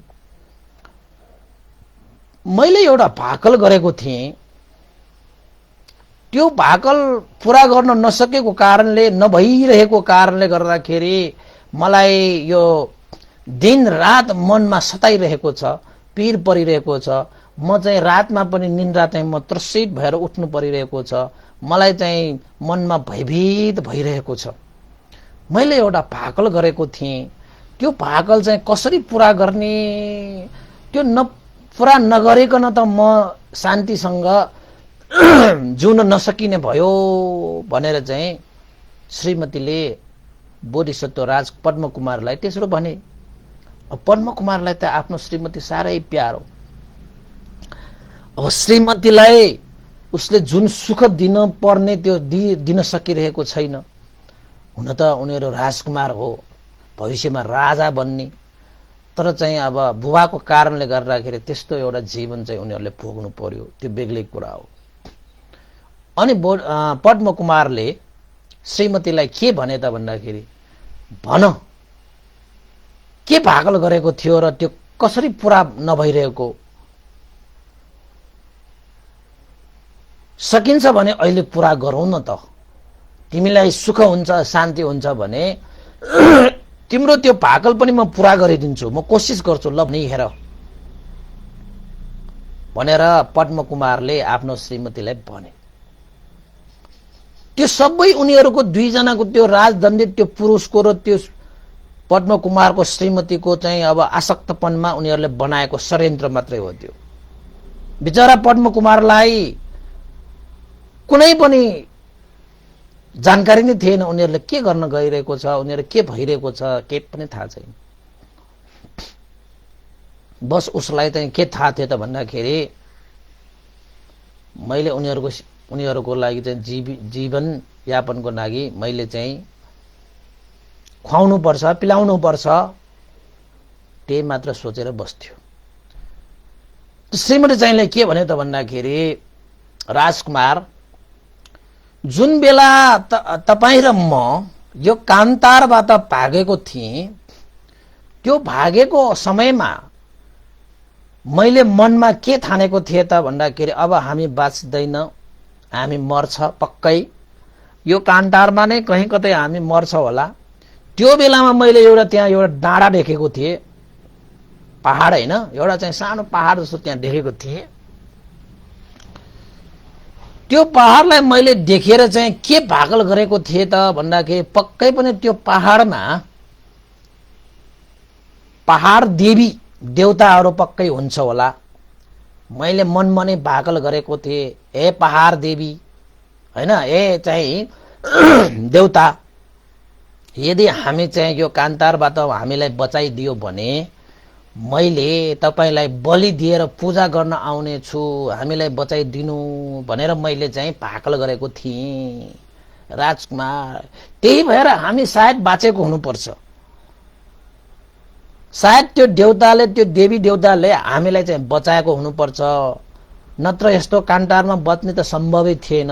अन्त हामीले यस्तो चाहिँ नदी खोला होइन हामीले भेट्टाए, हामी चाहिँ बच्न सफल भए। र त्यो देवी देवताले हामीलाई बचाएको कारणले हामीले जुन भाकल गरेको थिएँ त्यो पुरा नगरेकोले होला मेरो मनमा चाहिँ अशान्ति भइरहेको छ। मलाई चाहिँ अब राति राति चाहिँ अब चिन्ता भइरहेको छ, निन्द्रा लाग्न छाडिसकेको छ। त्यो देवी देवताहरू आएर चाहिँ मलाई सपनामा आएर तर्साउन आउने, उसको भाकल पुरा गरिदेऊ, भाकल पुरा गरिदेऊ भनेर मलाई चाहिँ बार बार भन्न आउने गरिरहेको छ। मैले तपाईलाई चाहिँ त्यो कुरा चाहिँ भनिन, तर आज भन्नै पर्ने यो अवस्था आएको कारणले मैले तपाईलाई भने राजकुमार, यो एउटा भाकल चाहिँ पुरा गर्नुपर्ने थियो भनेर चाहिँ पद्मकुमारको श्रीमतीले त्यसो भनेपछि अब पद्मकुमार न हो, आफ्नो श्रीमतीको लागि त्यत्रो गरेको मान्छेले चाहिँ अब जब बलि दिने होइन, भाकल गर्ने, अब चाहिँ अब पक्कै त्यो देवी देवताले हामीलाई बचाएको हो भने यिनीहरूको चाहिँ अब इच्छा पूरा गर्नको निमित्त अब जुन भाकल गरेको छ त्यो पूरा गरिदिउँला भनेर भनेछ पद्मकुमारले। अब यता त त्यो षड्यन्त्र सुरु हुन थालिसक्यो। नभन्दै बोधिसत्वले जंगलमा होइन यत्र तत्र गएर बलिको पनि व्यवस्था गरिदिए। र पूजाआजा गर्नको निमित्त फूलहरू त्यो वनको सुगन्धित फूलहरू पनि आखिर त दुःख गरेर जम्मा पारेर ल्याइहालेछ। हेर्नुहोस् त, यतापट्टि दिनभरि त्यो चाहिँ राजदण्डित पुरुष र त्यो पद्मकुमारको श्रीमतीको रमन हुन्थ्यो, यतापट्टि बोधिसत्वलाई त्यो बलिको लागि चाहिँ त्यो हैन बलि व्यवस्थित गर्नको निमित्त बलि खोज्न पठाउँथ्यो, फूलहरू खोज्न पठाउँथ्यो। यतापट्टि फेरि त्यस्तो घटनाहरू घट्थ्यो। हेर्नुहोस्, दुईजनाको त्यो जुन षड्यन्त्र छ, उनीहरूले बुनेको जुन योजना छ, त्यो सफल भइरहेको बेलामा उनीहरू खुसी थिए। अब चाँडोभन्दा चाँडो चाहिँ अब हामीले चाहिँ आफ्नो जीवन चाहिँ आफ्नै पाराले जिउन पाउने भयो, यसलाई चाहिँ हाम्रो जीवनबाट चाहिँ अब के अलग पारिसकेपछि त जीवन आनन्द हुने भयो। ल हेर्नुहोस् त, त्यो चाहिँ त्यो पद्मकुमारको त्यो श्रीमतीको त्यो आसक्त कहाँसम्म गयो, त्यो आसक्तिले त्यसरी हुन जान्छ है, त्यस्तो हुन जान्छ। ल र अन्तमा चाहिँ सबै चाँजो बाजोहरूको व्यवस्था भइसकेपछि पद्मकुमारले श्रीमतीलाई भने, ल अब चाहिँ तिम्रो भाकल पूरा हुने भयो, मैले तिम्रो भाकल पूरा गर्नको निमित्त सबै व्यवस्था गरिदिएँ। अब आफ्नो श्रीमतीहरूको चाहिँ इच्छा आकांक्षा आवश्यकतालाई पूरा गर्न पाउँदाखेरि श्रीमानहरूलाई गर्व लाग्ने त स्वाभाविकै हो। त्यसो हो नि है। त्यसपछि श्रीमती चाहिँले ल त्यसो भए चाहिँ अब त्यो पहाडमा जानु पर्यो, ल तपाईँ चाहिँ बलि पनि बोक्नुहोस्, म फूल बोक्छु, तपाईँ बलि बोक्नुहोस् र हामी त्यो पहाडमा जाउँ र त्यहाँ पूजाआजा गरौँ भनेर आखिरमा त्यो श्रीमती चाहिँले फूलहरू सबै लिएर आफूले चाहिँ फूलहरू बोकेर अनि चाहिँ श्रीमानले चाहिँ बलि पनि व्यवस्था गर्न लगाएर आखिरमा त्यो डाँडामा चाहिँ यिनीहरू चढेछ। ठुलै पहाड के, डाँडामा भिरमा के। किन लग्यो होला तपाईँले विचार गर्नुहोस्, त्यो भिरमा त्यो श्रीमती चाहिँले षड्यन्त्र गरेर त्यहाँ पागल गरेको छु भनेर चाहिँ त्यो षड्यन्त्र गरेको थियो कि बोधिसत्वलाई त पत्तै थिएन। सोझो बिजोरो लाग्दा लाग्दै लाग्दा लाग्दै आखिरमा त्यो डाँडाको टुप्पोमा पुगिसकेपछि बोधिसत्वले चाहिँ श्रीमतीलाई सोधेछ, यही पर्वत होला नि, ल अब कहाँनिर बलि दिने, कहाँनिर चाहिँ अब पूजाआजा गर्ने, तिम्रो भाकल चाहिँ अब पुरा हुने भयो, ल चाँडो पुरा गर भन्दाखेरि चाहिँ देवीहरू चाहिँ यहाँनिर मैले चाहिँ मलाई चाहिँ यहाँनिरबाट मलाई चाहिँ सपनामा देखाएको भन्दै उसले बोधिसत्वलाई चाहिँ त्यो पद्मकुमारलाई चाहिँ भिरको नजिकैसम्म पुर्याए। हेर्नुहोस्, अनि त्यहाँ नजिकैसम्म पुगिसकेपछि श्रीमती चाहिँले के भन्यो त भन्दाखेरि, राजकुमार हे श्रीमान, त्यो देवी देवताहरू भन्दा त मलाई सबभन्दा ठुलो देवता त मेरो लागि तपाईँ नै हो नि।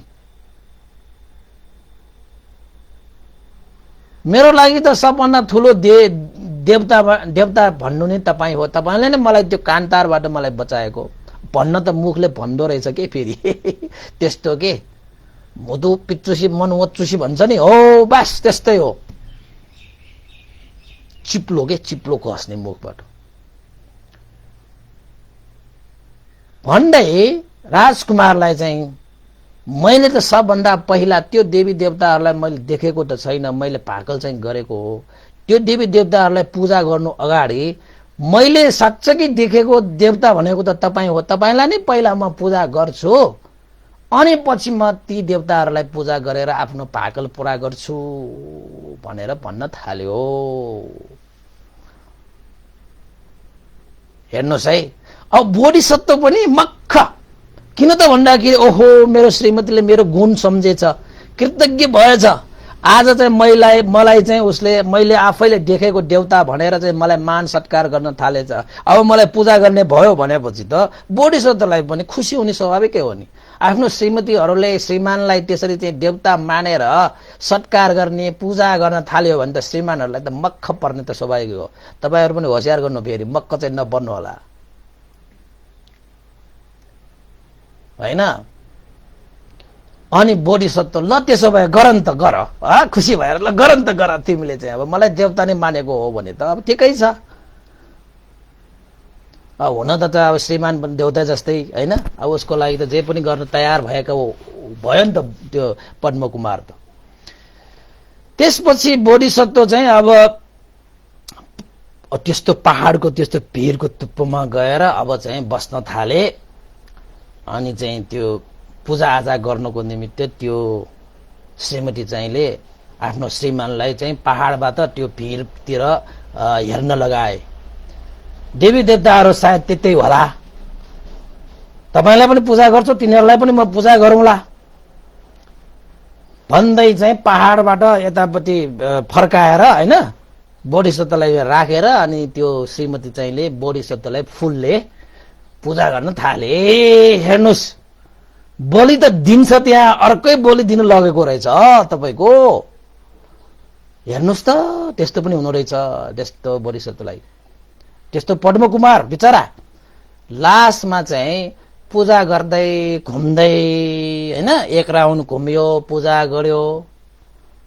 बोधिसत्वले सोध्यो, तिम्रो पूजा सकेको छैन भन्दाखेरि अब सकिने बेला भयो, दोस्रो राउन्ड पनि घुम्यो, तिम्रो पूजा सकिने बेला भएको छैन भन्दाखेरि अब सकिन्छ भन्दै अब तेस्रो राउन्ड पनि घुमेर त्यो पद्मकुमारलाई त्यो श्रीमतीले त्यो घुमेर उसलाई फुलले पूजा गरेर अन्ततः पछाडिपट्टि पुगिसकेपछि त्यो श्रीमती चाहिँले बोधिसत्वलाई पछाडिबाट लात्ताले हानेर त्यो भिरबाट खसालेर पठाइदिए। ल हेर्नुहोस्, अब भयो। अब बिचरा त्यो पद्मकुमारलाई त के पनि थाहा थिएन।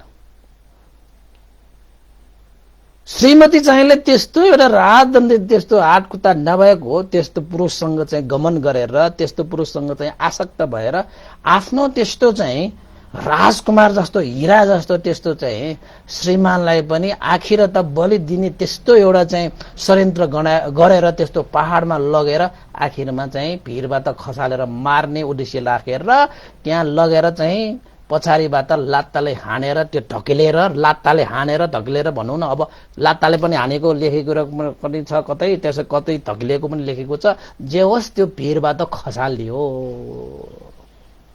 ल हेर्नुहोस् कतिसम्मको जाली त्यो, कस्तो एउटा षड्यन्त्र। त्यो गर्न सकेको आँट आएको कारण के हो त भन्दाखेरि त्यो राजदण्डी त्यो पुरुषसँग उसले समय बिताएको कारणले दुईजनामा आत्मीयता बढ्दै प्रेम बढ्दै लास्टमा आसक्त बढेको कारणले त्यहाँबाट परिणाम चाहिँ अब अर्कै किसिमको आउँदो रहेछ। जातक सकिएको छैन, यहाँ सकिएको छैन, तपाईहरुले फेरि सक्यो भन्नु होला। जातक त बल्ल आदि गयो हैन।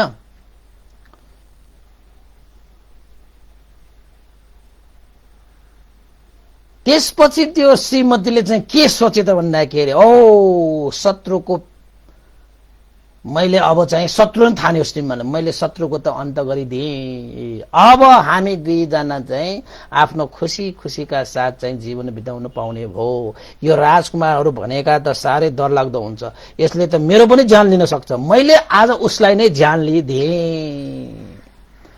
अब उसलाई पनि मनमा त्यस्तो शंका थियो कि अब दाजुभाइ सबै मिलेर चाहिँ अब श्रीमानहरूलाई श्रीमतीहरूलाई काटेर खाएको, यसले पनि मलाई के गर्न सक्छ होला भन्दै त होला नि। अब आखिरमा चाहिँ खुसी भएर त्यो श्रीमती चाहिँ त्यहाँबाट फर्केर फेरि त्यो चाहिँ जुन चाहिँ राजदण्डी त्यो पुरुषसँग चाहिँ रमन गरेर बसे। हेर्नुस् अब त्यो श्रीमती चाहिँले के सोचे त भन्दाखेरि चाहिँ अब जीवन त जिउनु पर्यो। अब जीवन जिउनको निमित्त त अब मैले के गर्नु पर्यो त भन्दाखेरि त्यो चाहिँ हात खुट्टा नभएको त्यो पुरुषलाई चाहिँ आफूले बोकेर अब चाहिँ फेरि है बोकेर चाहिँ त्यहाँबाट बस्तीमा छिरेछ। बस्तीमा छिरेपछि चाहिँ सबैलाई चाहिँ के एउटा उनीहरूले भ्रम फैलाए त भन्दाखेरि बिना कारण राजाले मेरो श्रीमानलाई यसरी दण्डित गरेको कारणले गर्दाखेरि मेरो श्रीमानको यस्तो हालत भयो। मेरो श्रीमानको जीवनलाई बचाउनको लागि कसैले हामीलाई चाहिँ केही दिनुहोस् भनेर त्यहाँ बस्तीमा गएर अब मागेर खान थाल्यो। ल हेर्नुहोस्, हात खुट्टा नभइसकेपछि त माग्ने अधिकार भएको जस्तै हुन्छ तपाईँको। अनि सबैले को त तपाईँको चाहिँ त्यो बोकेर ल्याउनु भएको भन्दाखेरि एउटा डाला बनाएर डालामा राखेर बोकेर लगेको रे कि। लगेर त्यो बस्तीमा चाहिँ अब डालामा राखेर बोकिरहेको त्यो मान्छे को हो भन्न सोद्धाखेरि मेरो श्रीमान हो भनेपछि त अरू सबैले के एउटा चाहिँ भान बनायो त भन्दाखेरि ओहो यो त कस्तो श्रीमान पतिव्रत महिला रहेछ, आफ्नो त्यस्तो श्रीमानलाई पनि नछाडेकन आफूले बोकेर आज श्रीमानको जीवनको लागि यसरी चाहिँ उसले मेहनत गरेर चाहिँ एउटा चाहिँ पालन पोषणको लागि यस्तोसम्म दुःख भोगिरहेको रहेछ भनेर सबैले उसलाई चाहिँ एउटा चाहिँ दया भाव राखेर झन् उसलाई धेरै दिने के फेरि त्यो अवस्थाको फाइदा उठाएको भन्नु पर्यो हैन। यता चाहिँ पद्मकुमार त त्यो भिरबाट त खस्यो। घटना के भयो त भन्दाखेरि भिरबाट खसेको हो त्यो पद्मकुमार चाहिँ त्यहाँबाट त भिर तल त खोला छ, रुखहरू छ, ढुङ्गाहरू छ, त्यहाँबाट खसिसकेपछि बाँच्ने त सम्भवै थिएन। त्यही भएर त्यो श्रीमती चाहिँ खस्यो मर्यो भनेर सोचेर गएको। तर चाहिँ भएको के रहेछ त भन्दाखेरि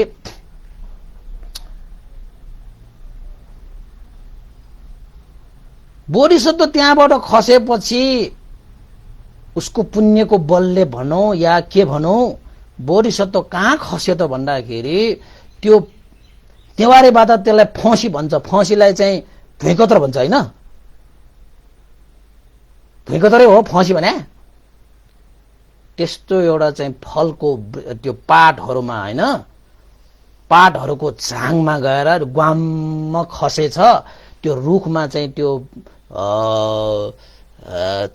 झारहरू चाहिँ झाङहरू परिरहेको ठाउँमा गएर त्यो चाहिँ फौसी के नेवारीबाट फौसी त्यसलाई भुइँकतर भन्छ हैन। त्यस्तो एउटा चाहिँ रुखमा गएर चाहिँ अड्किएर बसेको रहेछ। भनाइको मतलब बोधिसत्व त्यहाँबाट खसे तापनि झाङमा परेर बोधिसत्व त्यहाँ चाहिँ मृत्यु नभइकन बाँचेको रहेछ। त्यस्तो पहाडको बीचमा ल तल पनि होइन माथि पनि होइन, त्यहाँबाट तलबाट खसेको भए पनि मर्थ्यो। अब त्यहाँबाट माथि चढ्ने अवस्था पनि थिएन। त्यो एउटा चाहिँ भुइँकतरको त्यहाँ एउटा रुख पनि रहेछ। अनि बोधिसत्वले चाहिँ अब त्यो झाडमा परेर बोधिसत्व त्यो रुखमा नै त्यो रुखको हाँगामा नै बसेर अन्तस चाहिँ त्यो भुइँकटरहरू खाएर जीविका यापन गरिरहेको रहेछ त्यो पहाड त्यो भिरमा नै। त्यसको तल ठिक्क चाहिँ त्यहाँ चाहिँ ठुलो नदी छ। त्यो नदी ठुलो नदीबाट त्यहाँ खसेपछि बच्ने भनेको त असम्भव जस्तै थियो। त्यो नदी यति गहिरो छ हैन, त्यो नदीबाट अब चाहिँ ज्यान बच्ने भन्नेको त कुनै सम्भावना थिएन है। यहाँ चाहिँ रुख कटहर भने फौसी भनेको रुख कटहर रहेछ ल है। त्यस्तो रुख कटहरको त्यो रुखमा बसेर त्यो झाडीमा परेको कारणले बचेको रहेछ। त्यही खाएर बसिरहेको छ। तर त्यहाँ तल चाहिँ त्यस्तो एउटा चाहिँ खोलाबाट उसको जीवन चाहिँ बच्ने सम्भव थिएन। बिचरा अब चाहिँ बोधिसत्व अब चाहिँ त्यो पद्मकुमारले ओहो मैले चाहिँ आफ्नो श्रीमतीलाई त्यस्तो माया गरेर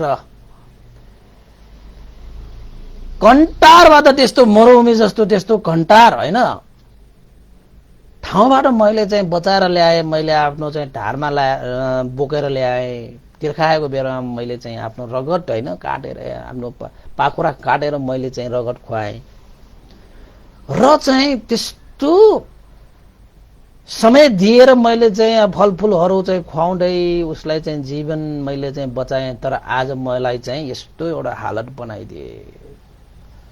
कस्तो मात्र मुटु भएको त्यो महिला होला स्त्री होला भनेर चाहिँ बोधिसत्व त अचम्म।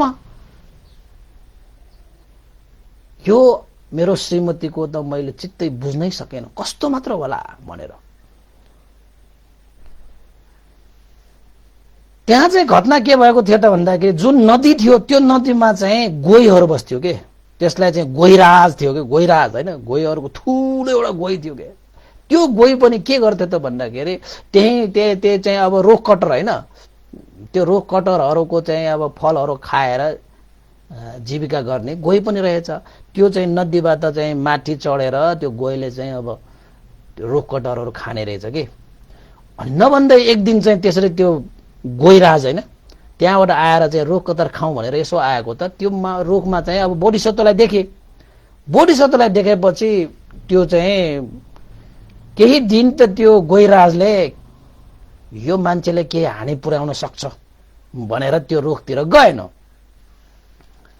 एक दिन होइन, 2 दिन होइन, त्यो मान्छे त रुखैमा छ, रुखैमा छ, रुखैमा छ। एक दिन 2 दिन हुँदा हुँदै अनि त्यो गोहीले चाहिँ पक्कै पनि यो मान्छे चाहिँ समस्यामा परेको हुनुपर्छ, नत्र भने त मलाई केही पनि गरेको पनि होइन यसले, यो अन्त कतै गएको पनि होइन, धेरै दिन भयो यो मान्छे त यही ठाउँमा मात्रै छ, त्यही चाहिँ रुख कटरहरू खाएर मात्रै बसिरहेको रहेछ, केही हानि त पुग्ने होइन रहेछ यो मान्छेले भनेर चाहिँ गोहीले थाहा पाइसके। त्यो पशु त्यो जलचर होइन, त्यो गोही जस्तो मान्छेले त्यो गोही जस्तो प्राणीले त्यो मान्छेको चाहिँ अब बोल्नै नपर्ने गरी गोहीले त त्यसको कुराहरू सबै थाहा पाइदिए। अनि गोहीले चाहिँ अब यो मान्छेसँग म त्रसित हुनुपर्ने अवस्था छैन, यो मान्छेको जीवन पनि संकटमै रहेछ भनेर चाहिँ बिस्तारै बिस्तारै त्यो गोही र मान्छेको पनि यो आत्मीयता बढेछ। त्यहाँ समयहरू बिताउँदा बिताउँदा बिताउँदा बिताउँदा लास्टमा गोही र त्यो अब त्यो हाम्रो चाहिँ पद्मकुमार त तपाईँको चाहिँ मैत्री पनि हुने, मैत्री भावना गर्ने हो नि त त्यो पद्मकुमार त। हुँदा हुँदा उनी उसको मैत्रीको प्रभावले गोही जस्तो त्यस्तो चाहिँ डरलाग्दो खाले त्यो पनि उसको चाहिँ एउटा मित्र जस्तो बन्यो क्या, त्यहाँ साथी जस्तो भयो। आखिरमा आएर चाहिँ त्यही चाहिँ रुख कतरलाई खानको निमित्त त्यो गोही पनि आउने रहेछ अनि बोधिसत्व पनि खाने, ऊ पनि खाने, जीविका यापन गर्यो। त्यसपछि एक दिन चाहिँ के भयो त भन्दाखेरि अब गोहीले पनि थाहा पाए पक्का अब यो मान्छे चाहिँ यसरी सङ्कटमा परेको उस्तो परेको, पछि त अब नदी पनि त्यत्रो विशाल नदी, त्यो तर्नै नसकिने त्यस्तो नदी पनि थियो। अब बोधिसत्वलाई त्यहाँ पनि जानुपर्ने थियो। मैत्रीको प्रभावले गर्दाखेरि अन्तस त्यो बोधिसत्व के भयो त भन्दाखेरि गोहीको जिउमा माथि बसेर बोधिसत्वले त्यस्तो विशाल नदी पनि के गरिदियो, पार गरिदियो। र त्यो गोहीले आफ्नो जिउमा बोधिसत्वलाई राखेर अन्तस नदी पार गरेर एउटा बस्तीको बाटो देखाइदियो। गोहीले मान्छेले गुण चिनेन, यहाँ गोहीले यहाँ गुण चिन्यो। यहाँ मान्छेले मैत्री बुझ्दा पनि बुझेन, तर गोहीले चाहिँ बुझ्यो। यहाँ हेर्नुहोस् त के भएको यो लोक चाहिँ के भएको कि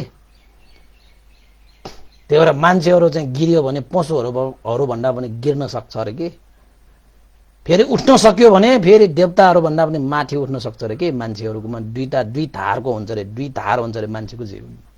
अब कुन चाहिँ धारलाई तपाईँले चाहिँ अब धार लगाउने त्यो चाहिँ आफ्नोमा भर पर्छ। हेर्नुहोस्, अनि बोधिसत्व त्यो चाहिँ गोहीको सहाराले गर्दाखेरि नदी पार पनि गर्न सकियो, ज्यान बच्यो। जे होस् यति कुरा राख्नुहोस् न तपाईँ, ज्यान पनि बच्यो र त्यो गोहीले चाहिँ एउटा चाहिँ बस्ती नजिकको ठाउँमा लगेर गोहीले आफ्नो जिउमा राखेर छाडिदियो। ल हेर्नुहोस् त बाबा मैत्रीको प्रभाव भनेको चाहिँ मैत्री हुने मान्छेले तपाईँको चाहिँ यो हिंस्रक होइन 20 धारीहरूलाई त आफ्नो बसमा पार्न सक्छ होइन। अनि त्यसपछि बोधिसत्व चाहिँ एउटा चाहिँ बस्तीमा गएर त्यहाँ चाहिँ अब बस्न थाल्यो, आफ्नो जीविका त यापन गर्नु पर्यो। अब कहाँ पुगेको जस्तो भयो बोधिसत्व त्यो पद्मकुमारलाई त। अनि एउटा चाहिँ सानो बस्तीमा नै उसले चाहिँ बसोबास गरेर त्यहाँबाट जीविका यापन गर्न थालिरहेको रहेछ।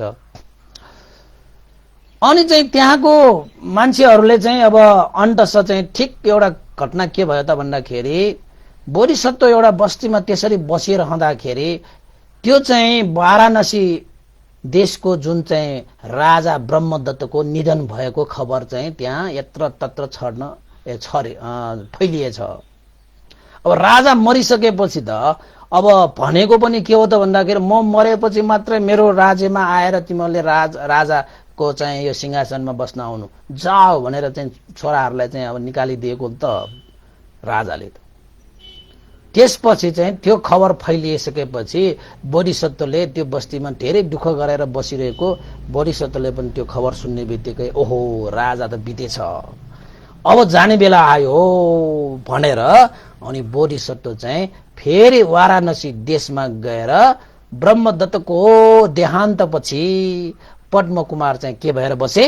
राजा भएर बसे। हेर्नुहोस् है घटना, हेर्नुहोस् यहाँ यस्तो यस्तो घुमिरहेको छ, मजा छ नि है। यो भन्दा भन्दा यहाँ चाहिँ कल्पना आउने क्या मजा छ कि फिल्म टिभीमा हेर्नुभन्दा मजा रहेछ कि मलाई त। राजा भए अब त्यहाँ चाहिँ अब धेरै घटनाहरू भए, यो भयो त्यो भयो होइन। उसले मन्त्रीहरूलाई अमात्यहरूलाई यसरी हामी चाहिँ कान्तारमा पुग्यो, यसरी हामीले चाहिँ श्रीमतीहरूलाई चाहिँ मार्नु पर्यो, खानु पर्यो, त्यसरी चाहिँ मेरो श्रीमतीले चाहिँ अब मलाई चाहिँ यस्तो गर्यो उस्तो गर्यो, सबै कुराहरू चाहिँ वृत्तान्त सुनाएर आखिरमा चाहिँ त्यो पद्मकुमार चाहिँ वाराणसी देशको चाहिँ के भए? राजा नै भए। अब यता त्यो चाहिँ पद्मकुमारको श्रीमती जसले चाहिँ राजदण्डित भएको त्यस्तो एउटा चाहिँ अपाङ्ग होइन, एउटा अपराधी त्यस्तोसँग आसक्त भएर उसँग रमन गरेर गमन भएर होइन, त्यस्तालाई एउटा डालामा राखेर बोकेर एउटा बस्तीमा फेरि चाहिँ मागेर खाइरहेको सबैलाई के भान थियो त भन्दाखेरि यो त साह्रै पतिव्रत चाहिँ महिला रहेछ। आफ्नो श्रीमानलाई त्यस्तोसम्म हुँदाखेरि पनि उसले त्यागेन र उसलाई चाहिँ आफ्नो काँधमा बोकेर चाहिँ त्यसरी चाहिँ पतिव्रत भएर चाहिँ जीविका यापन गर्नको निमित्त त्यस्तो दुःखहरू सहेर भए पनि उसले चाहिँ आफ्नो श्रीमानलाई चाहिँ होइन खुवाइरहेको रहेछ, पिलाइरहेको रहेछ भनेर चाहिँ त्यहाँको मान्छेहरूले चाहिँ छन् उसलाई माया गर्ने कि। यहाँ यो संसारमा त्यस्तो छ नि, यो चाहिँ यो इमोसनल ब्ल्याकमेल भन्छ कि त्यसलाई। त्यसो इङ्ग्लिसबाट त्यसरी हुन्छ, अब नेपालबाट के हुन्छ थाहा छैन। मान्छेहरूलाई दया देखाएर कमाइ खाने भाड हो कि। त्यही भएर त उनीहरूले त्यही योजना बनाएर त त्यस्तो एउटा चाहिँ आफ्नो श्रीमानलाई त्यसरी चाहिँ उ गर्नु खोजेको होला नि त। उनीहरूले त केही गर्नै परेन, हात यसो फैलाइसकेपछि त त्यो चाहिँ पद्मकुमारको श्रीमती र त्यो राजदण्डित पुरुषहरूले त मजाले खान पाइरहेको, सबैको दया माया थियो, सबैले उनीहरूलाई एउटा आदर्श लिन्थ्यो कि। फेरि कस्तो खाले छ भने यो चाहिँ त्यति बेला यस्तो थियो कि यहाँ चाहिँ फटा गुण्डाहरू नै ठिक जस्तो लागेर यो संसारले देखिरहेको हुन्छ कि। फेरि यस्तो छ कि यो संसार सही कुरा जान्नु छैन, फटा गुण्डाहरूलाई नै दया माया गरेर उनीहरूलाई लाभ सत्कार दिएर चाहिँ यो लोकले चाहिँ त्यसरी चाहिँ व्यवहार गरिरहेको हुन्छ कि। र एक दिन चाहिँ अब बोधिसत्व भने चाहिँ अब तपाईँको पद्मकुमार भने राजा भइसकेपछि पद्मकुमारले ब्रह्मदत्त राजाले त्यत्रो कमाएको त्यो सम्पत्ति थियो। पद्मकुमार त्यो राजा भइसकेपछि चार दिशामा चारवटा द्वार बनाएर जनताहरूलाई दान दिने। दान पुण्य गरेर के छ र जिन्दगीमा चाहिँ केही भन्नु छैन, कस्तो होइन मेरो जिन्दगी पनि त कहिले जाला कस्तो होला जस्तो भएको थियो। जिन्दगी त कुनै ठेगान छैन, त्यसैले बाचुन्जेल नै हामीले पुण्य गर्नुपर्छ, आर्जित गर्नुपर्छ। आज म राजा भएर के भोलि के हुन्छ भन्ने थाहै हुँदैन, आफैले भोगेर आएको भयो नि त। आफ्नै राजाले चाहिँ उनीहरूलाई देशबाट चाहिँ भगाएको, त्यसरी चाहिँ कान्तारमा गएर चाहिँ जीवन बिताउनु परेको, आफ्नै श्रीमतीहरूलाई चाहिँ काटेर खानु परेको र आफ्नो श्रीमतीलाई त्यसरी माया गरेर त्यसरी चाहिँ ल्याएको श्रीमतीले पनि त्यस्तो धोका दिएको, ज्यानसम्म लिन लगाएको। त्यस्तो देखेर त उसलाई त विरक्त लाग्यो के अब पुण्य गर्नुपर्छ जिन्दगीमा, समय भनेको थाहा छैन भनेर चारवटा दिशामा चाहिँ चारै धर्मशाला दानशालाहरू बनाएर दान गर्न लगायो पद्मकुमारले चाहिँ। अब यता चाहिँ उसको श्रीमती भनाउँदा त्यो चाहिँ राजदण्डित त्यो पुरुषलाई बोकेर मागेर खाइरहेको। ल हेर्नुहोस् त, आफ्नो भाग्य आफूले बनाएको होइन, त्यो कर्म हो नि भाग्य भनेको चिज। अब आफूले त्यस्तो कर्म गरेपछि त भाग्य त्यस्तो भइहाल्छ। अनि त्यहाँ त्यो बस्तीको मान्छेहरूले त्यो पद्मकुमारको श्रीमतीलाई के भन्यो त भन्दाखेरि, यो बस्तीमा पनि तपाईलाई चाहिँ प्राप्त नभएको चाहिँ होइन, धेरै चिज तपाईले प्राप्त गर्नु भएको हो। हाम्रो यो देशको राजा चाहिँ साह्रै नै दयालु छ, उसले दान दिइरहेको छ। चारवटा द्वारमा चारै दानशाला बनाएर जसलाई जति चाहिन्छ दान दिएर चाहिँ जीवनयापन गरिरहेको छ। हामी तपाईलाई त्यो राज दरबारसम्म पुग्नको निमित्त तपाईहरू जानुहुन्छ भने हामी त्यसको व्यवस्था गरिदिन्छौँ, त्यसको बाटो खर्च पनि हामी तपाईहरूले दिइदिन्छौँ। तपाईँ जानुहोस् त्यो ठाउँमा गएर। तपाईँ जस्तो पतिव्रत होइन त्यस्तो मान्छे देखेपछि त राजा पनि त एकदमै खुसी हुन्छ होला। राजाले कति तपाईँलाई चाहिँ सम्मान गर्छ होला, आदर गर्छ होला। तपाईँलाई कुनै त्यस्तो चाहिँ अब हात फैलाएर खानुपर्ने अवस्था पनि नआउला। तपाईँ जानुहोस्, त्यसको लागि हामी व्यवस्था गरिदिन्छौँ भनेर त्यहाँको बसोबासको मान्छेहरूले राजदरबारमा जानको निमित्त बाटो खर्च सहित सबै चाँजो बाजो मिलाइदिए र नभन्दै त्यो चाहिँ पद्मकुमारको त्यो चाहिँ श्रीमती त्यो राजदण्डित त्यो पुरुषलाई लिएर आफूले दालामा राखेर बोकेर गए। साँच्चै गए। अब उसलाई थाहा थिएन अब चाहिँ राजा चाहिँ पहिलाकै राजा हो, आफूलाई चिन्यो भने त उसले चाहिँ निकालिदिइहाल्छ। त्यसले नचिन्ने किसिमले जानु पर्यो भनेर चाहिँ अब तपाईँको चाहिँ लुगा फाटा आदि इत्यादि पनि नचिन्ने किसिमले चाहिँ अब त्यहाँ गएर चाहिँ अरूहरू जस्तै माग्नको निमित्त लाइनमा बस्न गए। अनि पद्मकुमार थियो राजा चाहिँ, अब उसलाई त आफ्नो श्रीमान भन्ने त उसलाई कुनै त्यस्तो चाहिँ अब सङ्केतै थिएन कि उसले त मारिदिइसकेको ठानेको त हो नि। लास्टमा चाहिँ के भयो त घटना भन्दाखेरि दरबार बाहिर चाहिँ त्यो माग्नको निमित्त चाहिँ पद्मकुमारको श्रीमती, यता दरबार भित्र भने चाहिँ पद्मकुमार राजाको सिंहासनमा। हेर्नुहोस् कर्मको फल भनौँ न, अब कर्म उसले गरेको अनुसार ऊ त दरबार बाहिरै बस्नुपर्ने रहेछ। पद्मकुमार राजा भइसक्यो उता। त्यसपछि राजाको त्यहाँ चलन के थियो त भन्दाखेरि चारैवटा दिशामा गएर आफूले चाहिँ केही चाहिँ अब दिन दुखीहरूलाई चाहिँ आफ्नै हातले दान दिने एउटा परम्परा बसाएको रहेछ। सबैलाई होइन कि केहीलाई चाहिँ उसले अब चाहिँ दान दिएर अनि चारै दिशामा केहीलाई दान दिने अनि अरू चाहिँ दानशालामा अरू दान दिने मान्छेहरूले व्यवस्था गर्थ्यो। अनि नभन्दै चाहिँ केही मान्छेलाई दान दिनको निमित्त आउँदाखेरि चाहिँ सबै मान्छे राजा आएपछि त निहुरेर बस्ने, राजाले हात बिन्ती गरेर होइन हे दाता भनेर चाहिँ बसिरहने। नभन्दै त्यो चाहिँ अब पद्मकुमारको श्रीमती पनि त्यो चाहिँ दालामा राखेर आफ्नो श्रीमानलाई बोकेर, अब श्रीमान भन्यो भने उनीहरू सबैलाई चाहिँ यो त मेरो चाहिँ श्रीमान हो भन्न थालिसक्यो होइन। अनि त्यसरी बोकेर चाहिँ हात जोडेर निहुरेर बसिरहेको रहेछ।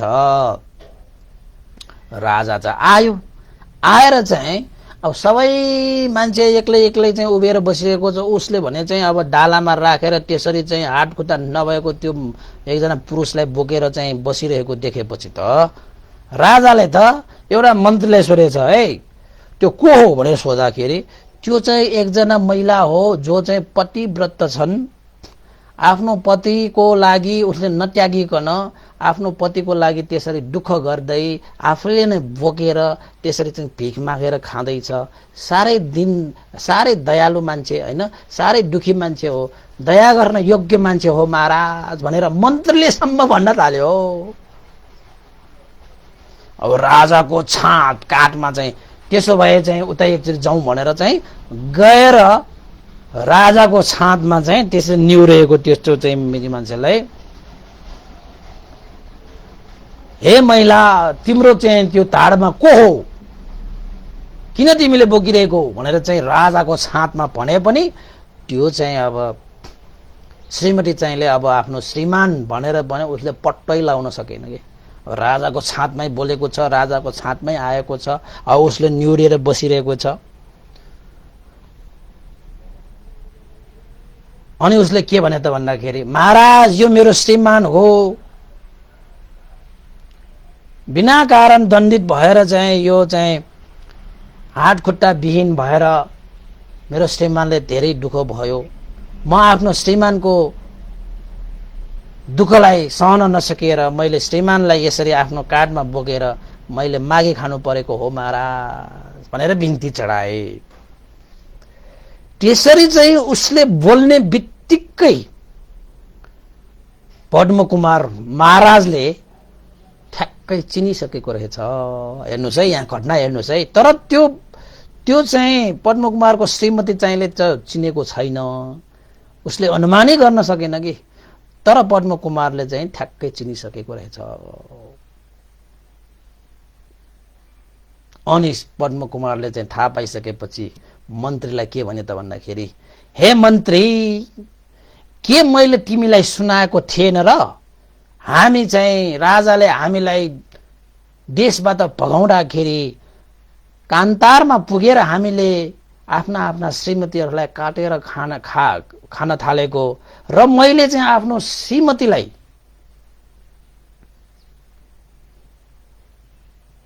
ज्यान बचाएर मैले चाहिँ पालन पोषण गर्दाखेरि त्यही श्रीमतीले एकजना अपाङ्ग व्यक्तिको आसक्तमा परेर मलाई पहाडमा लगेर पूजा गरेर मलाई भिरबाट खसालेर मार्ने प्रयास गरेको थियो। नभन्दै मलाई एउटा चाहिँ जलमा बस्ने, थलमा बस्ने त्यस्तो गोहीले मेरो चाहिँ मैत्रीलाई चिनेर, गुणलाई चिनेर हैन, उसले चाहिँ दया राखेर मलाई त्यस्तो नदीबाट पार टारेर मलाई आफ्नो ज्यान बचाइदिएको घटना मैले तिमीलाई भनेको थिए कि थिएन भनेर चाहिँ राजाले मन्त्रीलाई सोद्धाखेरि, महाराज तपाईले त्यो कुरा हामीले मजाले प्रष्टसँगै बताउनु भएको छ। कस्तो मात्र त्यो तपाईको चाहिँ त्यो चाहिँ निर्दयी श्रीमती होला भनेर मन्त्रीले त्यसो भन्दाखेरि राजाले के भने त भन्दाखेरि, त्यो श्रीमती, त्यो निर्दयी श्रीमती, त्यो षड्यन्त्रकारी श्रीमती अरु कोही होइन मन्त्री, यही जुन चाहिँ यो माग्ने भनेर जुन चाहिँ यो बसिरहेको छ यही हो मेरो त्यो श्रीमती। र त्यो चाहिँ राजदण्डित त्यो पुरुष, हात खुट्टा नभएको भन्ने जुन पुरुष छ, यो उसले बोकिरहेको त्यो धाडमा रहेको त्यो दालामा रहेको मान्छे जो पुरुष छ त्यही त्यो चाहिँ पुरुष हो। यो दुई बीचमा चाहिँ आसक्त बढेर रमन गरेर उनीहरूले जुन चाहिँ षड्यन्त्र गरेको थियो, ती षड्यन्त्र गर्ने यही दुईजना षड्यन्त्रकारी हो।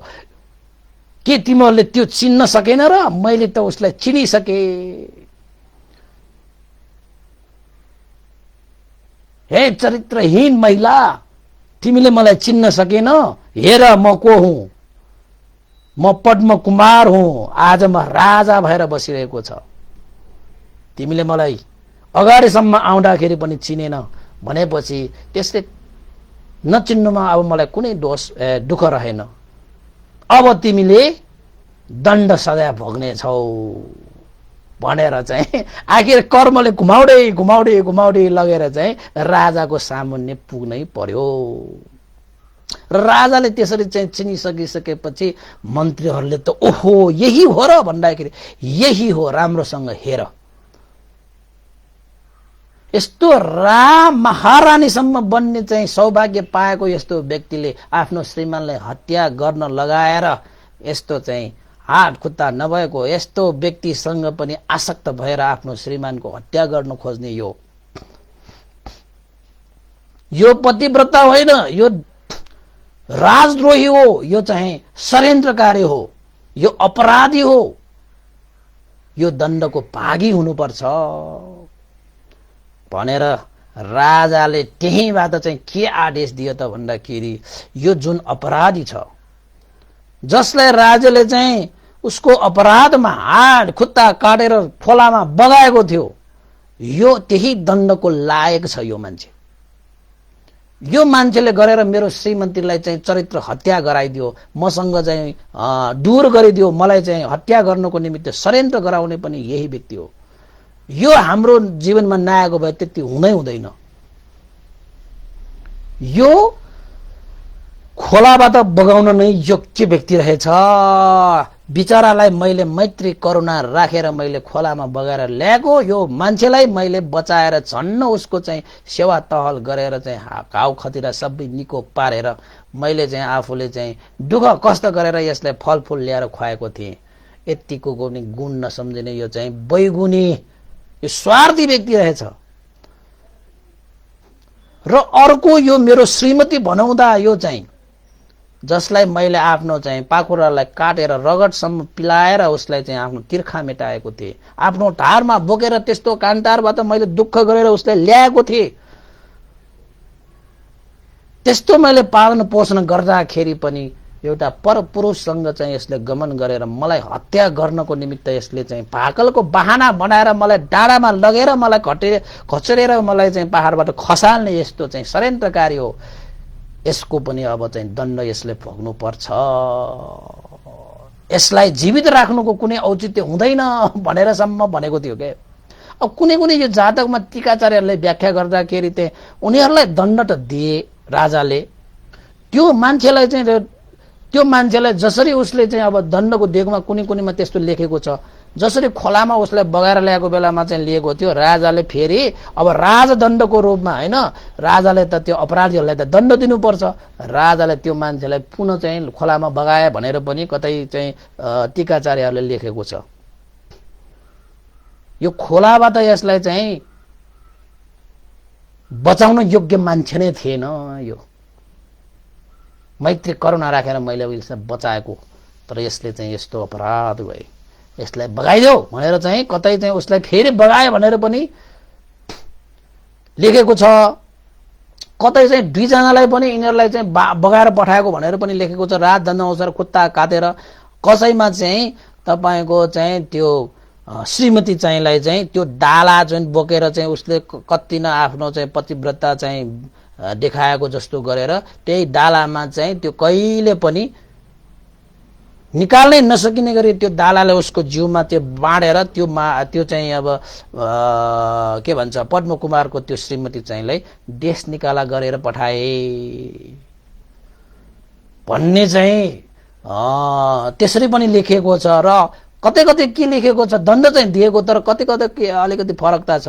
कतै कतै उनीहरूलाई राजाले आफ्नो राजधर्म अनुसार उनीहरूलाई दण्ड दिएर पठाए भनेको मतलब यिनीहरू दुईजनालाई नै अन्तस के गरी पठाए, राजदण्डको रूपमा देश निकाला गरेर त्यो चाहिँ खोलाबाट बगाए भने पनि लेखेको छ, त्यो देशबाट निकाला गरेको भने पनि लेखेको छ। कतै कतै चाहिँ उनीहरूलाई चाहिँ अब राजदण्डको रूपमा त्यहाँको अपराधीहरूलाई खुट्टा काट्ने, हात काट्ने, नाक कान काट्ने त्यस्तो दण्ड थियो नि त्यो राज्यको। त्यसरी नै राजाले त्यो दुईजनालाई त्यसरी नै गरेर फेरि चाहिँ त्यहाँबाट खोलाबाट बगाएर पठाए भनेर चाहिँ लेखिएको पनि छ।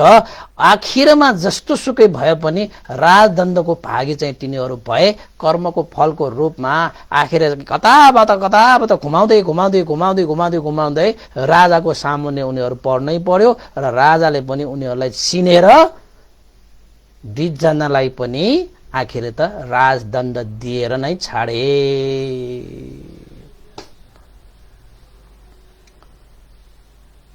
र राजा पनि आफ्नो चाहिँ धर्मपूर्वक न्यायपूर्वक राजधर्म भनेर 10 वटा धर्महरू छन्, त्यो राजधर्म अनुसार चाहिँ राजाले राज्य सञ्चालन गरेर परलोक भएर गए भनेर लेखिएको छ हैन। यो जातक चाहिँ भगवान बुद्धले देशना गर्नु हुँदाखेरि चाहिँ यो जातकको अन्त्य चाहिँ यसरी भएको छ। त्यो जातकमा चाहिँ त्यो जुन चाहिँ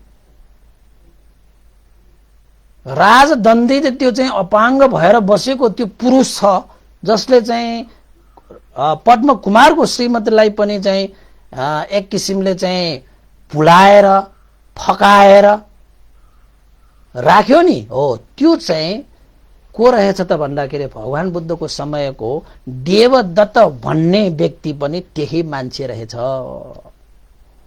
र पद्मकुमारको त्यो चाहिँ श्रीमती भनाउँदा त्यो चाहिँ पतिव्रत भनेर नाटक गरेर पद्मकुमारलाईसम्म बलि दिनको लागि तयार पारेर त्यहाँ पहाडमा लगेर त्यसरी चाहिँ पछाडिबाट खचर्ने त्यो श्रीमती चाहिँ को रहेछ त भन्दाखेरि भगवान बुद्धको समयको त्यो चिन्च मानविका भनेको त्यही व्यक्ति हो रे। पहिलाको जन्ममा त्यस्तो चाहिँ श्रीमती भएर आएको व्यक्ति हो त्यो। भगवान बुद्धको समयमा त्यसरी चिन्च माने जुनसुकै जन्ममा पनि भगवान बुद्धलाई त्यसरी लखेट्ने कि तिनीहरू। अब हेर्नुहोस् त देवदत्त र चिन्च मानेको पहिलाको जन्म दुईजना मिलेर चाहिँ बोधिसत्वलाई त्यस्तो षड्यन्त्र गरेको थियो। र गोहीराज जो चाहिँ त्यस्तो नदीमा बसेर पनि एउटा मान्छेको पीर मर्कालाई बुझेर उसको मैत्रीलाई चिनेर उसको गुणलाई बुझेर त्यस्तो ठुलो नदीबाट पनि आफ्नो जिउमा राखेर नदी पार गराएर एउटा बस्तीमा पुर्याइदिए। त्यो गोहीराज चाहिँ अरू कोही होइन, भगवान बुद्धको समयको आनन्द भन्टे नै त्यो गोही भएर जन्मिएको रहेछ। र पद्मकुमार भनेको चाहिँ त्यो पद्मकुमार नै भगवान बुद्धको समयमा अब जुन बुद्ध भगवान हुन्छ, भगवान बुद्ध नै त्यति बेला बोधिसत्वको रूपमा पद्मकुमार भएर जन्मिएको रहेछ भनेर चाहिँ यसरी भगवान बुद्धले चाहिँ यो जातक देशना गर्नु हुँदाखेरि एकजना भिक्षुको कारणले त्यो चाहिँ जातक प्रस्तुत गर्नु परेको हो। यो जातकको अन्त्यमा जुन भिक्षुको कारणले यो जातक सुनाउनु भएको थियो त्यो भिक्षु चाहिँ श्रोतापन्न भएर गए। यो कथा सुनेर श्रोतापन्न भयो। अब तपाईहरु कुनपट्टिमा भयो, कुनपट्टिमा भयो? श्रोतापन्न भयो कि श्रोतपन्न मात्रै भयो कि श्रोतापन्न भयो त्यो चाहिँ थाहा भएन।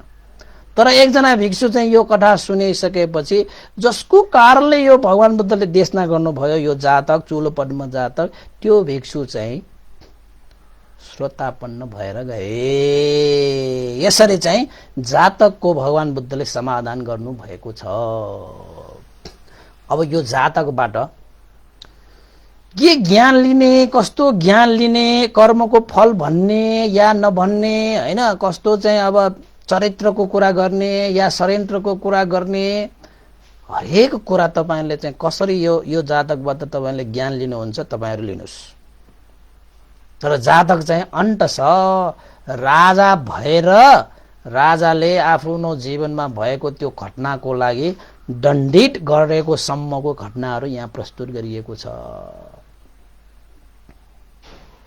यसरी चुलोपनमा जातक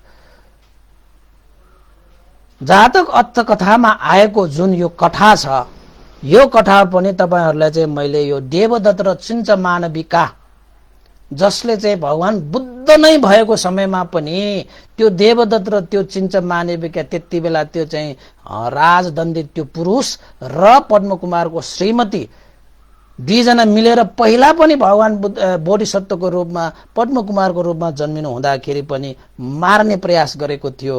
भगवान त्यो बोधिसत्वलाई त्यस्तो एउटा षड्यन्त्र गरेको थियो र भगवान बुद्ध भइरहेको समयमा पनि त्यो देवदत्तले मार्ने प्रयास गरेको थियो।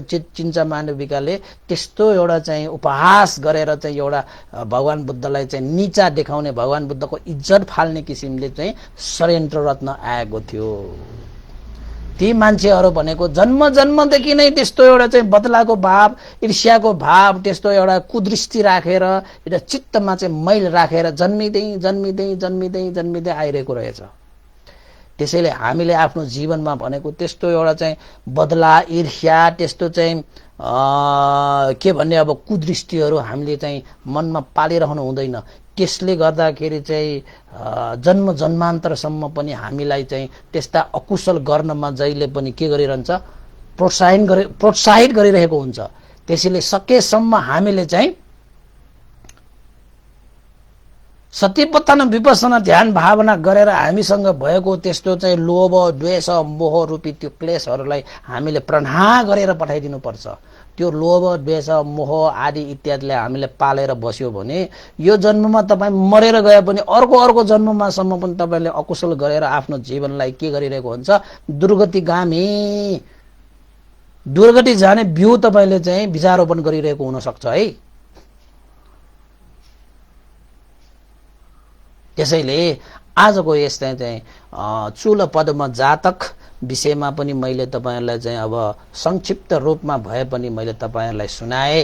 तपाईहरुले चाहिँ यो जातकलाई पक्कै पनि मजाले सुन्नु भएको छ, बुझ्नु भएको छ। हाम्रा उपासक उपासिकाहरुले चाहिँ दिनदनीको कथालाई सुनेर लाइक गर्नु भएको छ, त्यस्तै गरी चाहिँ शेयर गर्नु भएको छ, सुनिदिनु हुन्छ र एक किसिमले चाहिँ सकारात्मक रूपमा चाहिँ कमेन्टहरु पनि मैले धेरै सुनेको छु। तपाईहरुको चाहिँ यो जुन चाहिँ सहभागिता देखेर मनमा हौसला पनि बढेको छ।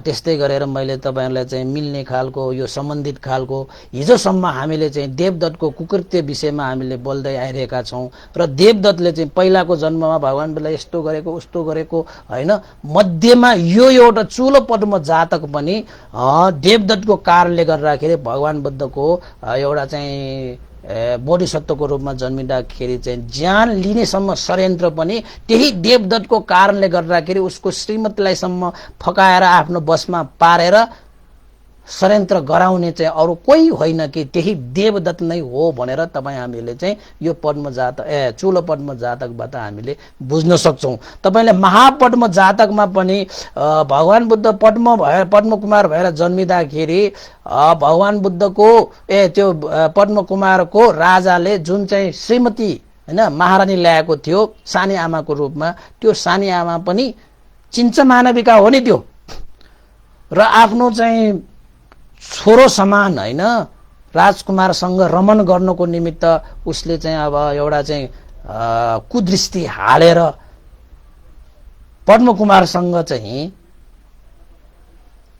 त्यस्तो इच्छा प्रकट गरेको थियो नि। तर राजकुमारले नमानिसकेपछि उसले कस्तो षड्यन्त्र गरेर राजालाई त्यो एउटा षड्यन्त्रमा पारेर पद्मकुमारलाई कस्तो एउटा दुःख दिएको थियो। त्यति बेला पनि थियो हैन, र भगवान बुद्ध भएको बेलामा पनि त्यस्तो षड्यन्त्र गर्ने भनेको त्यस्ता व्यक्तिहरू पहिलादेखि जन्मदेखि नै तिनीहरूले त्यस्तो बिउ रोपेर आएको हुन्छ कि,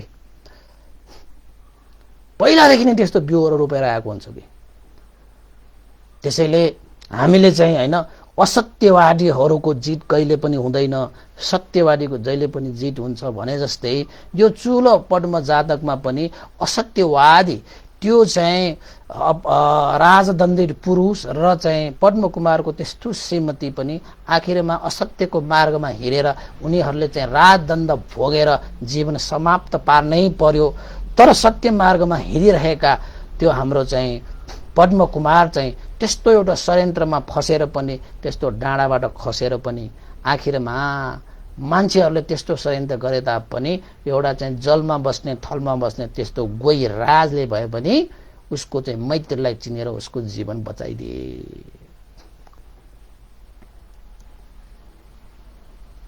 त्यसरी यो जातकलाई समाप्त भइसकेपछि अब यो जातकलाई चाहिँ उपसंहारको रूपमा हामीले चाहिँ अब धेरै दिशाबाट हामीले चाहिँ यसको ज्ञान लिने धेरै कुराहरू छन् यसमा।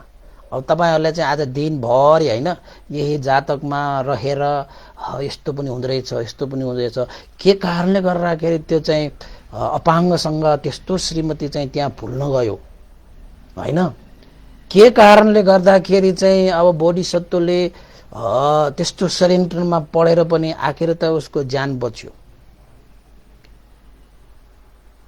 आफ्नो श्रीमतीप्रति त्यत्रो दया माया प्रेम गर्ने त्यो बोधिसत्वलाई पनि त्यही श्रीमतीको कारणले त्यस्तो एउटा चाहिँ षड्यन्त्र कसरी हुन गयो भनेर चाहिँ आदि इत्यादि रूपमा दिनभरि तपाईले त्यो जातकमा वरिपरि बसेर धर्मको भाषामा वितर्क विचार भन्छ हैन, ध्यानाङ्ग हैन, त्यो भनेको चाहिँ वितर्क विचार भनेको मतलब अरूसँग वितर्क विचार गर्ने होइन कि, आफ्नै चाहिँ जुन बुझेको जुन सुनेको त्यो कुराहरूप्रति चाहिँ वितर्क विचार गर्ने, त्यसमै चाहिँ मात्रै चाहिँ हैन छोपेर त्यसमै मात्रै समय दिएर त्यसलाई यताबाट उताबाट कताबाट हैन जुन जुन दिशाबाट हेरेर त्यसलाई बुझ्ने जुन चाहिँ कोसिस गर्छौं त्यसलाई नै वितर्क विचार भन्छ के धर्मको भाषामा त। अब हामीले वितर्क विचार गरिराखेर अरूसँग चाहिँ कुनै तर्क वितर्क गर्ने त्यो पनि त्यो बाहिरी त्यो प्रज्ञप्ति वितर्क विचार हो। अहिले हामीले वितर्क विचारको जुन शब्द छेलेको त्यो परमार्थ वितर्क विचार हो कि। त्यसैले चाहिँ हरेक शब्दको चाहिँ प्रज्ञप्ति र परमार्थ भन्ने दुई किसिमले हुन्छ के तपाईको हैन। त्यसैले तपाईले आजको यो जातकलाई चाहिँ सुनिदिनु भयो, धेरै खुसी लाग्यो। तपाईले शेयर गर्नुहुन्छ, पक्कै यसलाई चाहिँ अब कमेन्ट गरिदिनुहुन्छ हैन। र यो जातकबाट तपाईहरुले चाहिँ अवश्य पनि के ज्ञान लिएर तपाईहरुको जीवनलाई सुधार गर्नको निमित्त, तपाईहरुको जीवनलाई सतर्क गरिदिनको निमित्त, तपाईहरुको जीवनलाई सत्य मार्गमा हिँड्नको निमित्त यो जातकले पनि अवश्यमेव तपाईहरुलाई चाहिँ मार्गनिर्देशन गर्छ भन्ने ठानेर नै मैले यो चूलपद्म जातक तपाईहरुलाई आज सुनाएको हो। सबैले सुनिदिनु भयो र सबैले यो जातकबाट ज्ञान लिएर आफ्नो जीवनलाई झजमज्ज हैन चाहिँ झलमल्ल आफ्नो जीवनलाई चाहिँ सत्य मार्गमा दोहोर्याउन सकोस् र आजको दिन तपाईहरु सबैको चाहिँ दिन राम्रो होस् भन्दै आज बिदा हुन चाहन्छु र भोलि अवश्य पनि भेटौँला। र आज बेलुका 5 बजे पनि हामी चाहिँ अब परित्राणको काम गरिरहेका छौं, पाठ गरिरहेका छौं। त्यसमा पनि तपाईहरु सहभागी हुन सक्नुहुन्छ।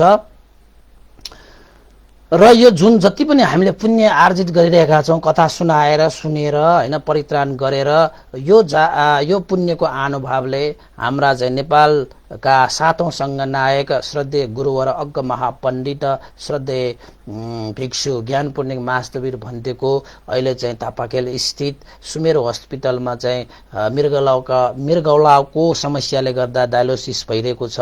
त्यसैले हाम्रो यो पुण्यको अनुभवले उहाँको स्वास्थ्य लाभ होस्, शीघ्र स्वास्थ्यको लाभको कामना र उहाँलाई जुन भइरहेको जुन रोग शोक छ त्यो रोग शोक चाहिँ यो पुण्यको अनुभवले शान्त भएर जाउन् भनेर हामी सबैले आशिका गरौं। र संसारभरि नै छाइरहेको यो चाहिँ जुन चाहिँ कोभिड-19 कोरोना भाइरस छ, यो चाहिँ एउटा चाहिँ संसारलाई नै त्राही बनाइरहेको जुन चाहिँ यो अवस्था छ र यो अवस्था पनि यो पुण्यको प्रभावले त्यो अवस्था पनि शान्त भएर जाउन् भनेर हामी सबैले चाहिँ आज सब्बितियो र भौतु सब मंगलङ पढेर चाहिँ आजको चाहिँ यो कार्यक्रमलाई सक्यौं। 11 बजिसकेको छ, करिब 2 घण्टा त अब कराइसकेको छु हैन। त्यसैले चाहिँ अन्तमा हामी सबै एकजुट भएर सब्बितियो पढेर भौतु सब मंगलङ कामना गरौं। साधु साधु भन्दिनु होला। साधु साधु साधु सब्बितियो विवजन्तु सब्बरोगो विनाशतु माते भवन्तु अन्तरायो सुखी दीर्घायुको भवतु सब्ब मंगलं रक्षन्तु सब्ब देवता सब्ब बुद्धानुभावेन सदा सोति भवन्तु ते भवतु सब्ब मंगलं रक्षन्तु सब्ब देवता सब्ब धम्मानुभावेन सदा सोति भवन्तु ते भवतु सब्ब मंगलं रक्षन्तु सब्ब देवता सब्ब संघानुभावेन सदा सोति भवन्तु ते। साधु साधु साधु भवतु सब्ब मंगलङ। सुनिदिनु होला है रामसँग।